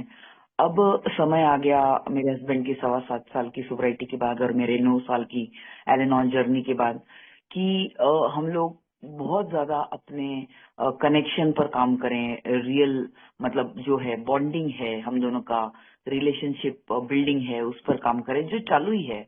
लेकिन कहीं ना कहीं मेरी गाड़ी कहाँ आके अटक जाती है, इमोशनल को डिपेंडेंसी, इमोशनल एंटेंगलमेंट। मतलब अब हस्बैंड वाइफ हैं, कितना भी डिटैच हो जाएं, जो मेरे एल-एन-ऑन में मैं सीखती हूँ detachment with love and all those things. और मेरी स्पॉन्सर के साथ भी मैं पिछले कुछ महीनों से इस पर काम कर रही हूँ। और हस्बैंड का बहुत ज्यादा वर्कलोड रहता है, फाइनेंशियल रिकवरी की तरफ ध्यान रहता है, और वो बात सही भी है। लेकिन कहीं ना मैं थोड़ा इस बात पे अटक जाती हूँ कि वो कैसे भी करके समय निकाले और हमारे दोनों के क्वालिटी टाइम को भी वक्त दे। लेकिन उसका ये कहना रहता है कि मैं अपने रिकवरी के कामों में या सर्विस में इतनी मशगूल रहती हूँ कि मेरे पास ही टाइम नहीं होता है। लेकिन ऐसा नहीं है, वो मुझे इतना सीरियस नहीं दिखता है, तो हम दोनों एक दूसरे को ही उंगली दिखाते रहते हैं। तो मुद्दा ये है कि जितनी फाइनेंशियल रिकवरी इम्पोर्टेंट है, क्या उतना एक दूसरे के साथ क्वालिटी टाइम स्पेंड करना इम्पोर्टेंट नहीं है? क्या केवल इसको यही कहेंगे कि मैं इमोशनली बहुत कोडिपेंडेंट हूँ उस पर और मैं केवल अपने स्पॉन्सर के साथ काम करते करते ही जिंदगी निकाल दूं? आई एम नॉट श्योर कि ये सब कब ओके होगा और वो कब थोड़ा समय निकाल पाएगा कि इस बात को महत्व दे पाए। तो इसके लिए मुझे क्या करना चाहिए? I am already working with my sponsor on this particular topic, but still आपसे अगर कुछ मुझे गाइडेंस मिल पाए तो बहुत अच्छा होगा। मतलब मैं एक ही एंगल से समझना चाहती हूँ कि उसने इस बात को महत्व कितना देना चाहिए और या तो फिर मैंने छोड़ देना चाहिए इस बात को। Thank you so much. Thank you Rachita ma'am, thank you very much for your nice question. जब अल्कोहलिक, मैं एक ही एंगल से, आपने कहा मैं उसी एंगल से आपसे बात करूंगा क्योंकि I am a member. Alcoholic जब शराब छोड़ता है उसके बाद उसके आगे एक बड़ा लंबा समय होता है रिकंस्ट्रक्शन ऑफ लाइफ का, रिकंस्ट्रक्शन ऑफ फाइनेंसियस का। और उसके लिए और उसके बाद एक और चीज हमारी जो एम में है, वो थर्ड चीज है वर्किंग विद अदर एल्कोहलिक्स। तो जब तीनों चीजें उसके सामने हैं, तो सबसे पहले अगर वो जो उसकी प्रायोरिटीज एल्कोहलिक की, उसकी प्रायोरिटीज उसको पता है, उसकी प्रायोरिटी फैमिली भी है, उसको पता है, फैमिली भी है और फैमिली के साथ रहना भी है और रह भी रहे हैं। वो ए में जा रहे हैं, आप पहले नॉन में जा रहे हो, ये बेस्ट कॉम्बिनेशन है।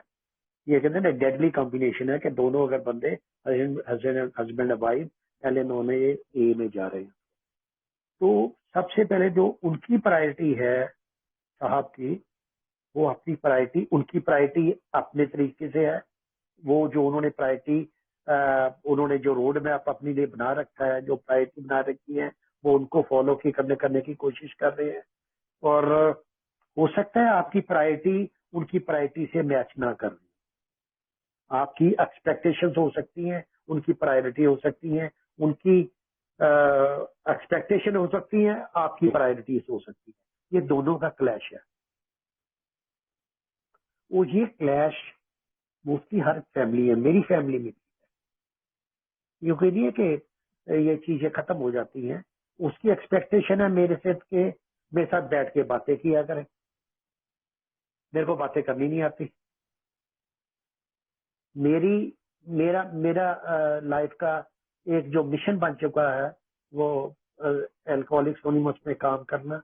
रिटायर हो चुका हूँ पिछले 13 साल से, और ए में काम करना, कोई ए सर्विस है वहां पे जाना, और उसका वो भी यही कर रही है, वो भी इसी एलेनोन में अपने उसकी पास भी रिस्पॉन्सिबिलिटीज हैं, कहीं है जो कर रही है, निभा रही है। तो कई बार हमारी जो एक्सपेक्टेशंस है ना, वो हमें गड़बड़ कर देती है हमारे। हम एक दूसरे को खुल के जीने नहीं देते। वो खुल के जी रहा है, देखिए सिंसियरिटी है ना दोनों में, वो ही sincere with you and you are sincere with him. मैं अपनी वाइफ के साथ 100% सिंसियर हूँ, एंड वो मेरे को पता है 100% मेरे साथ सिंसियर है। बट होती की है, एक्सपेक्टेशन है कि बैठ के 4 बातें कर लिया करेंगी आके। अब मैं उसको जब बैठता मैं पूछता हूँ क्या बातें करें, बताओ क्या बातें करें। जो उसका वो ना, man are from Mars and women are from Venus. तो ये डिफरेंस है हमारा दोनों का। उसकी प्रायोरिटीज, उसकी बातें कुछ और है, मेरी एज ए बातें कुछ और है। तो कई बार वो उनके बीच में असमंजस लेके आना, ये सबसे बड़ा चैलेंज होता है लाइफ का। तो अगर वो फाइनेंस के ऊपर काम कर रहे हैं, पता है बहुत लॉसेस, क्योंकि शराब पीने के बाद जब वो बंदा सोबराइटी में आता है ना जी, तो उसको पता होता है कि यार मैं बहुत पीछे रह गया, बहुत पीछे रह गया। जब वो कंपेयर करता है ना अपने कुलीग्स के साथ, अपने क्लास फेलोज के साथ, तो उसको लगता है मैं बड़ा पीछे रह गया। तो वो एक उसके लिए बड़ा लंबा ये एक जर्नी है कि मैं कम से कम रिकंस्ट्रक्ट करूं अपनी जो फाइनेंशियल लॉसेज मेरे हो चुके हैं, या कुछ अपने फाइनेंसेस बनाऊं। किसके लिए बनाने हैं अपने फाइनेंसेस? वो फाइनेंसेस जो क्रिएट कर रहा है, जो कर रहा है, वो किसके लिए कर रहा है? फैमिली के लिए कर रहा है ना। तो मेरे को ये समझना चाहिए कि वो जो कर रहा है ना, वो हमारे लिए ही कर रहा है, हम सबके लिए कर रहा है, अपने लिए नहीं कर रहा अकेला यार। वो हमारे लिए है, जो भी फाइनेंसिस आएगी वो मेरे लिए आएगी, हमारे घर के लिए आएगी। तो जब ये चीजें मैं सोचना शुरू कर दूं, तो मैं देखता हूँ कि घर में धीरे धीरे ये जो है ना कि बात कर लो, ये कर लो, वो कर लो। आदमी के पास बातें करनी बहुत कम होती है, मेरे पास है ही नहीं बात करने के लिए। मैं अपने दोस्तों के साथ तो बैठ के वो कहते हैं ना उठपटांग बातें कर सकता हूँ, बट वाइफ के साथ बैठ के नहीं कर सकता वो बातें। वहां पे एक ना मुद्दे की बात होती है घर में। तो ये जो चीजें हैं, ये दोनों को समझना पड़ेगा, हम दोनों को समझना पड़ेगा, हस्बैंड एंड वाइफ को समझना पड़ेगा। अगर वो लगे हुए हैं उनको करने दो, फाइनेंस को करने दो। और हाँ, ए में काम कर रहे हैं, ए में भी करने दो। एक टाइम होता है इन चीजों का, धीरे धीरे उस बंदे को भी समझ, साल 1.5 साल 2 साल के बाद समझ लग जाएगी कि मैं क्या कर रहा हूँ यार। थोड़ा सा टाइम आप इधर भी डाइवर्ट कर दिया। प्रायोरिटी उसकी भी है कि फैमिली को ध्यान दो, मगर उनकी प्रायोरिटी क्या है, पैसे कमाऊं तभी ध्यान दूंगा ना। ये जो चीजें हैं छोटी छोटी हैं, जब उसकी प्रायोरिटी जब वो कर लेगा थोड़ा सा, 1 महीना 2 साल 1.5 साल 2 साल जब वो काम कर लेंगे इसको ऊपर, फिर उनको समझ लगे कि यार अब थोड़ा सा ध्यान ना फाइनेंस से हटा के, इन चीजों से हटा के, इससे हटा के अब मैं इधर भी करूं। क्योंकि मैंने अब देखा कि मेरा अब जितनी मेरी प्रायोरिटी, पहले एक के ऊपर प्रायोरिटी होती है, मैं कहता हाँ अगर कोई काम आएगा मेरे को फोन कर दें, मैं चल जाऊंगा 100%। अब मैं एक लिए अवेलेबल नहीं हूँ। अब जब भी होगा मैं तैयार हूँ, वॉलंटियर हूँ मैं, बट हाँ मैं ये पोजीशन ली, वो पोजीशन ली, चेयरमैन के लिए डेलीगेट किया, सब कुछ करके देख लिया। हाँ अब थोड़ा सा बैलेंस क्रिएट करने के लिए बंदे को अपनी सूझबूझ से अपना टाइम उसको देना पड़ता है। वो खुद करेगा, खुद अपने आप बैलेंस क्रिएट करेगा। दूसरे के कहने से बैलेंस क्रिएट बड़ा मुश्किल होता है। दूसरे के कहने से बैलेंस क्रिएट कर दो जी, हमारे कहने, आपके हस्बैंड वाइफ के कहने से क्या अल्कोहलिक ने शराब छोड़ दी थी? नहीं ना। तो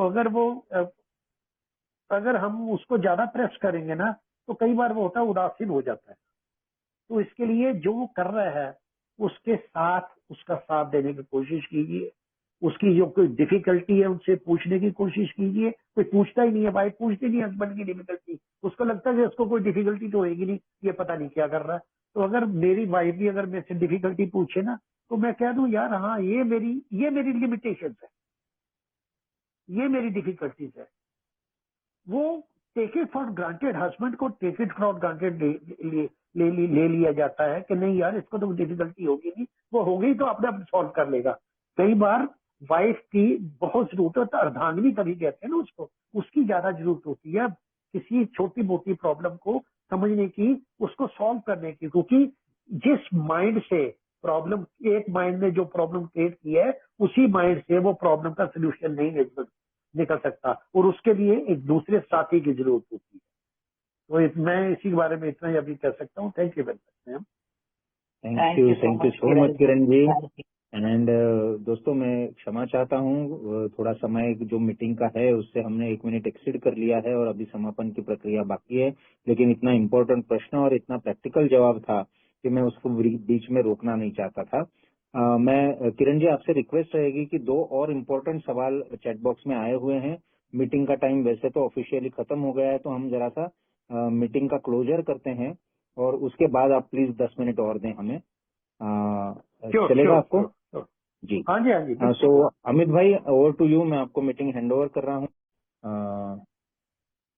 थैंक यू दोस्तों एंड थैंक यू किरण जी। आप सबकी अनुमति से मैं मीटिंग टाइम को थोड़ा एक्सटेंड कर रहा हूँ क्योंकि 2 बहुत ही इंपॉर्टेंट सवाल आए हैं। उसके बाद अगर कोई सवाल आते हैं तो आप डायरेक्टली फिर किरण जी से मैं अनुमति ले लूंगा। अगर आप बात उनसे डायरेक्ट करना चाहें तो कांटेक्ट कर सकते हैं बाद में। एक चैट बॉक्स में सवाल आया है सर, एलेनॉन मेंबर का है। उन्होंने कहा है कि जो मैं बोलने जा रही हूँ वो मेरा व्यक्तिगत अनुभव हो सकता है, लेकिन उनके घर में जो अल्कोहलिक है वो अपने परिवार के साथ, मतलब उनके साइड की जो फैमिली है और उनके अपने दोस्त हैं उनके साथ बहुत ही अच्छे और बहुत ही है ना कॉर्डियल एंड नाइस कहा है उन्होंने, उस तरीके से बिहेव करते हैं। लेकिन जब इनकी बात आती है, जो एलेनॉन सवाल पूछ रही है, उनकी और उनके परिवार की बात आ रही है, तो बहुत ही स्वार्थी और डिसरिस्पेक्टफुल रहते हैं।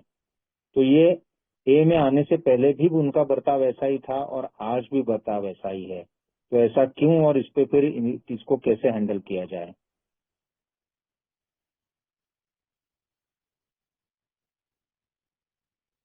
Thanks for the question. ये डिफिकल्ट क्वेश्चन है बड़ा।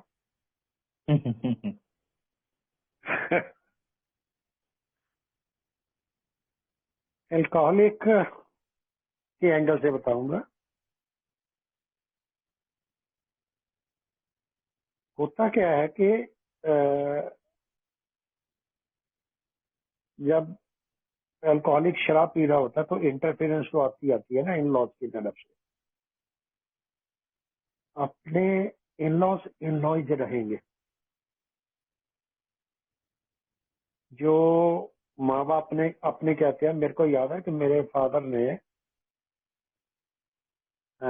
मेरी वाइफ के सामने मेरे को थप्पड़ मारा था,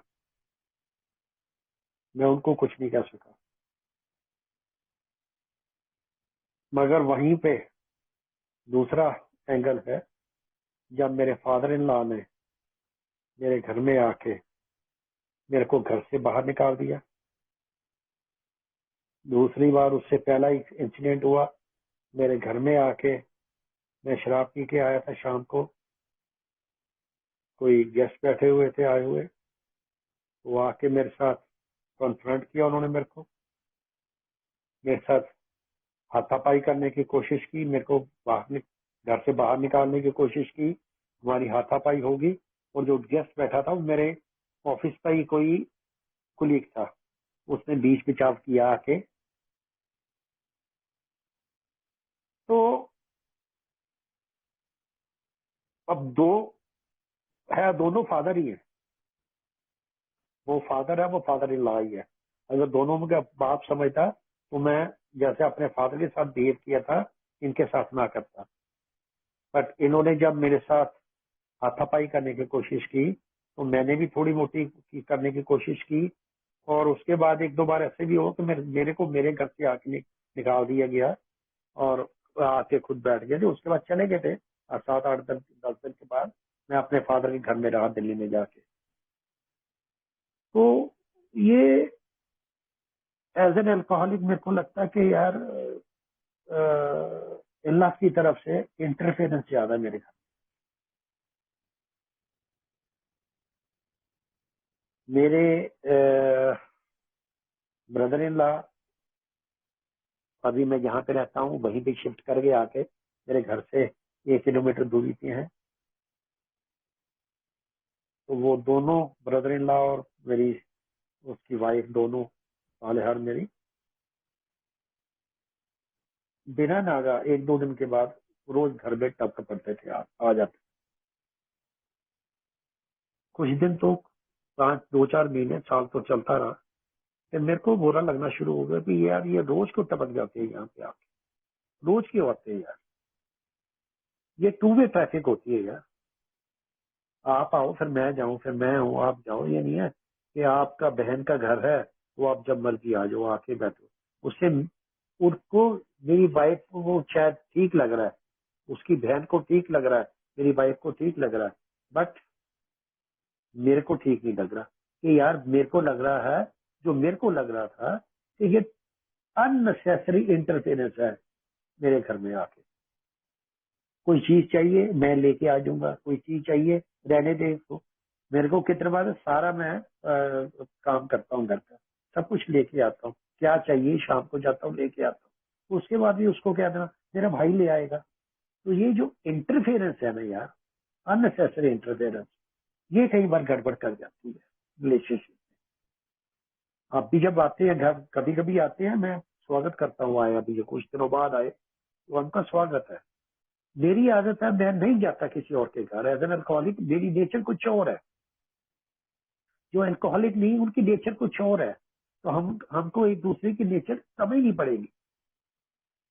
तो इसलिए मेरा तो यही है कि जो ये इंटरफेरेंसेस है ना, वो जो दिल में ना दूरियां बना देती है। दिल में दूरी बनाना नहीं चाहता बंदा, बट वो बन जाती है इसलिए क्योंकि उसको लगता है, मेरे को लगता है इंटरफेरेंस, उनको लगता है कि नहीं यार हमारी बहन का घर, हम जब मर्जी चल गए। तो तभी कहते हैं ना कि थोड़ा सा डिस्टेंस रखना चाहिए रिश्तेदारी में भी। रिश्तेदारी में अगर डिस्टेंस नहीं रहेगा तो गड़बड़ होनी शुरू हो जाती है। तो अगर थोड़ा सा भी मैं अपने आप को रिस्ट्रेन करूं, जब वो आए तो उनको ग्रीट करूं, खुशी से ग्रीट करूं। अगर वो मैं वहां पे जाऊं तो मेरे को खुशी से ग्रीट करें, बट वो एक डिस्टेंस हो, एक टाइम हो, एक डिस्टेंस हो। तो वो जो चीजें हैं ना, उधर जब वो लैक करनी शुरू कर देती है ना, तो ये डिफरेंसेस क्रिएट हो जाती है। फिर लगता है, वाइफ को लगता है कि पता नहीं मेरे रिश्तेदारों के साथ ये ठीक बिहेव करते, मैं तो उनके साथ ठीक बिहेव करती है। एग्जैक्टली वाइफ बिल्कुल ठीक बिहेव करती है। मेरा कोई भी ब्रदर आ जाए, कोई भी आ जाए, क्यों? क्योंकि वो आते कभी 6 महीने बाद, कभी साल बाद आएंगे, कभी तो कोई आए नहीं कभी भी। अगर मेरा ब्रदर ही है, वो आता कभी 6 महीने बाद यहीं पे आता है चंडीगढ़ में ही अपने चेकअप के लिए डॉक्टर के पास, उसको आना पड़ता है क्योंकि यहीं पे उसका ऑपरेशन हुआ था।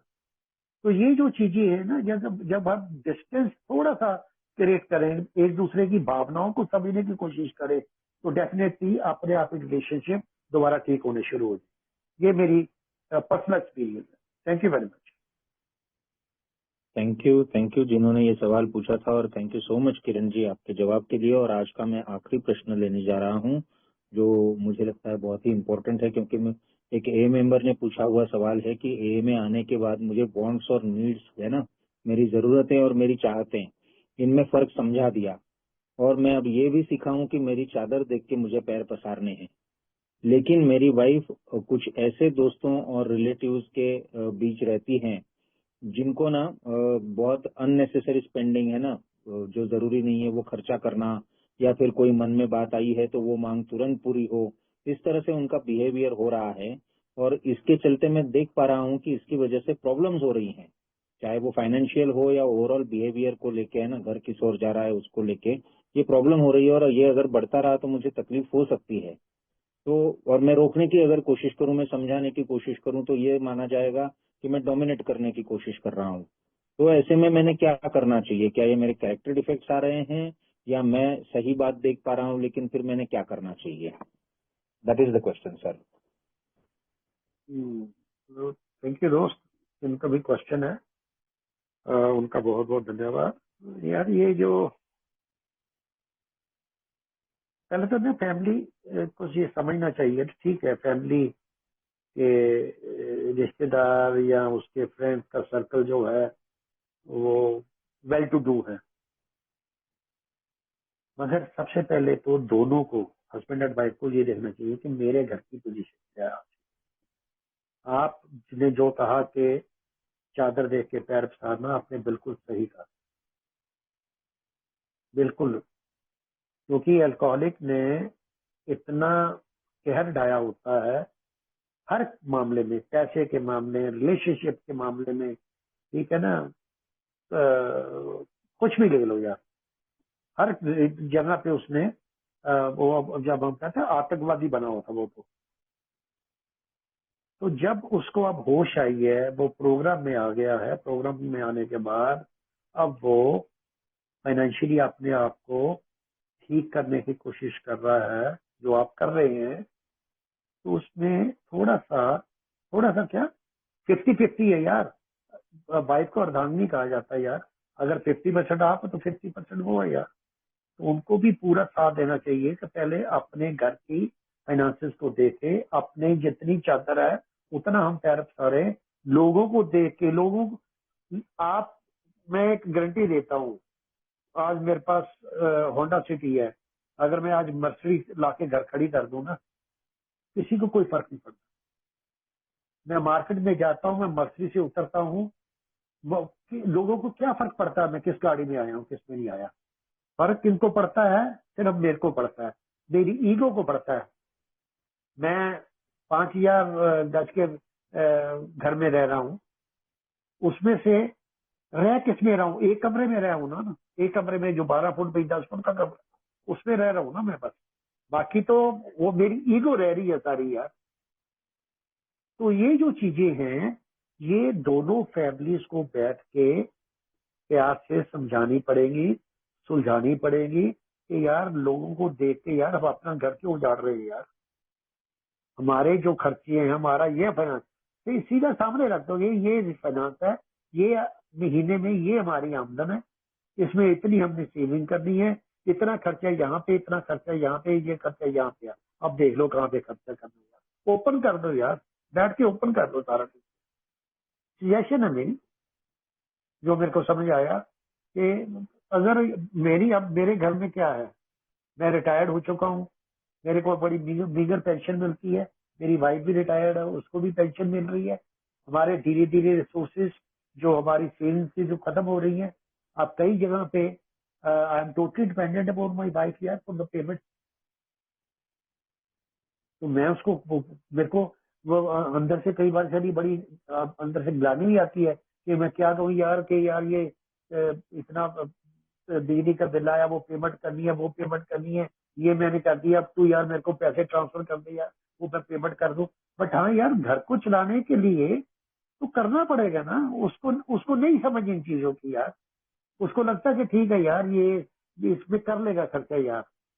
बट जब मेरे को पता है कि यार टोटल पेमेंट्स मैं कर रहा हूँ ना, मार्केट में सौदे लेके आ रहा हूँ, मैं सामान लेके आ रहा हूँ, जो भी दूध पानी, जो भी अपना राशन पानी लेके आ रहा हूँ ना, बिजली की पेमेंट भी होनी है, सोसाइटी में रहता हूँ उसका मंथली चार्ज दे रहे, और कार का रन करना, उसमें पेट्रोल भी पड़ना है, दूसरी गाड़ी है उसमें डीजल भी पड़ना है यार, बच्चा है उसका भी छोटा मोटा खर्चा तो है ही है ना, चाहे वो कुछ कर रहा है या नहीं करना। That is not the issue यार। मेरे अपने कोई खर्चा नहीं, मेरे को बता। थैंक गॉड ये प्रोग्राम मिल गया, उसमें शराब का खर्चा खत्म हो गया, सिगरेट पीता तो उसका खत्म मेरा अपना खर्चा है ही कोई नहीं यार। सिर्फ एक ही खर्चा है मेरा, चाय पीने का, वो भी दूध में है, 2 चम्मच डालता हूँ एक चाय में बस, तो एक चाय का खर्चा, और कोई खर्चा नहीं, वो भी घर में खुद बना के पीता हूँ यार। तो ये जब तक आपस में बैठ के एक हम तालमेल नहीं करेंगे, एक खर्चे का पूरा हिसाब किताब ही रखेंगे, इन्वेंट्री ले लेंगे अपनी पूरी, कि आजा बागवान में बैठ जा, पंजाबी में कहते बागवान वाइफ को ना, तो आगे बागवान में बैठ जा, आगे बैठ के ये देखते, ये हमारा टोटल, हमारा ये आज का महीने में इतना आ रहा है, इतने इतने हमारे खर्चे हैं, हम यार कहाँ पे खर्च कर रहे हैं यार। उसको समझा दो, उसको कहने की जरूरत नहीं कहाँ पे कर रहे हैं, ये हमारा टोटल है, उसके सामने रख दो सारा कुछ ही। मेरे को लगता है कि शायद हर एक इंसान समझदार होता है, या वो समझ आई कि यार मैं सही कहाँ पे जा रही हूँ, मैं फजूल कर रही हूँ, आपने आप समझ लग जाएगी, करके देखिए। बाकी आप आपका क्वेश्चन है, आप इस सिचुएशन में से फंसे हुए हैं, आप सही जज हो, मैंने तो एक सजेशन दी है। Thank you very much. Thank you so much Kiran ji. Time भी बहुत ज्यादा हो गया है, लेकिन आप रुके रहे और बहुत ही इम्पोर्टेंट सवाल जो थे उनके जवाब भी दिए। और आप ही नहीं, काफी सारे पार्टिसिपेंट्स भी आफ्टर मीटिंग में हैं, और इसी, क्योंकि ये है ही फैमिली आफ्टर वर्ड्स है ना, इम्पोर्टेंट टॉपिक है, तो इसी से जुड़े हुए, हालांकि कमेटी में ये प्रस्ताव पास होगा, लेकिन मुझे लगता है कि अगले 2 जो सेशंस हैं वो भी हम वाइव्स के लिए और फिर अगला वाला बच्चों पे लेने की कोशिश करेंगे। अगर वैसा होता है तो आप सभी एल-एन-ऑन मेंबर्स को भी ये मैसेज लिंक पहुंचाया जाएगा, और आपसे गुजारिश रहेगी कि आप उसमें जरूर उपस्थित रहें। और ए मेंबर्स को भी हम वही रिक्वेस्ट करेंगे कि अगले शुक्रवार के लिए ज्यादा से ज्यादा मेंबर्स को बताएं, क्योंकि 2 वाइव्स पत्नियों के लिए ये चैप्टर हम उसमें लेने की कोशिश करेंगे। तो Kiran ji, once again thank you so much. मतलब सारे ही सवाल और उस पर आपके जवाब जो हैं वो इतने प्रैक्टिकल और इतने सहज तरीके से दिए आपने कि ये याद रहेगा। और अगर कोई पूछता है तो क्या मैं आपका नंबर दे सकता हूँ कल वो बात करने के लिए, अगर उनको 1-to-1 करना होगी तो? हाँ जी, किसी को एक बार नंबर दे दो, आप यहाँ पे भी डिस्प्ले कर दो, जिसको चाहिए नंबर मेरा दे दो, ठीक है जी। ऑल आर ठीक। Welcome, any any time can call मी है। मैं मुकेश से क्या कॉलेज हाय हाँ मुकेश मुकेश। भाई। आए जी आए।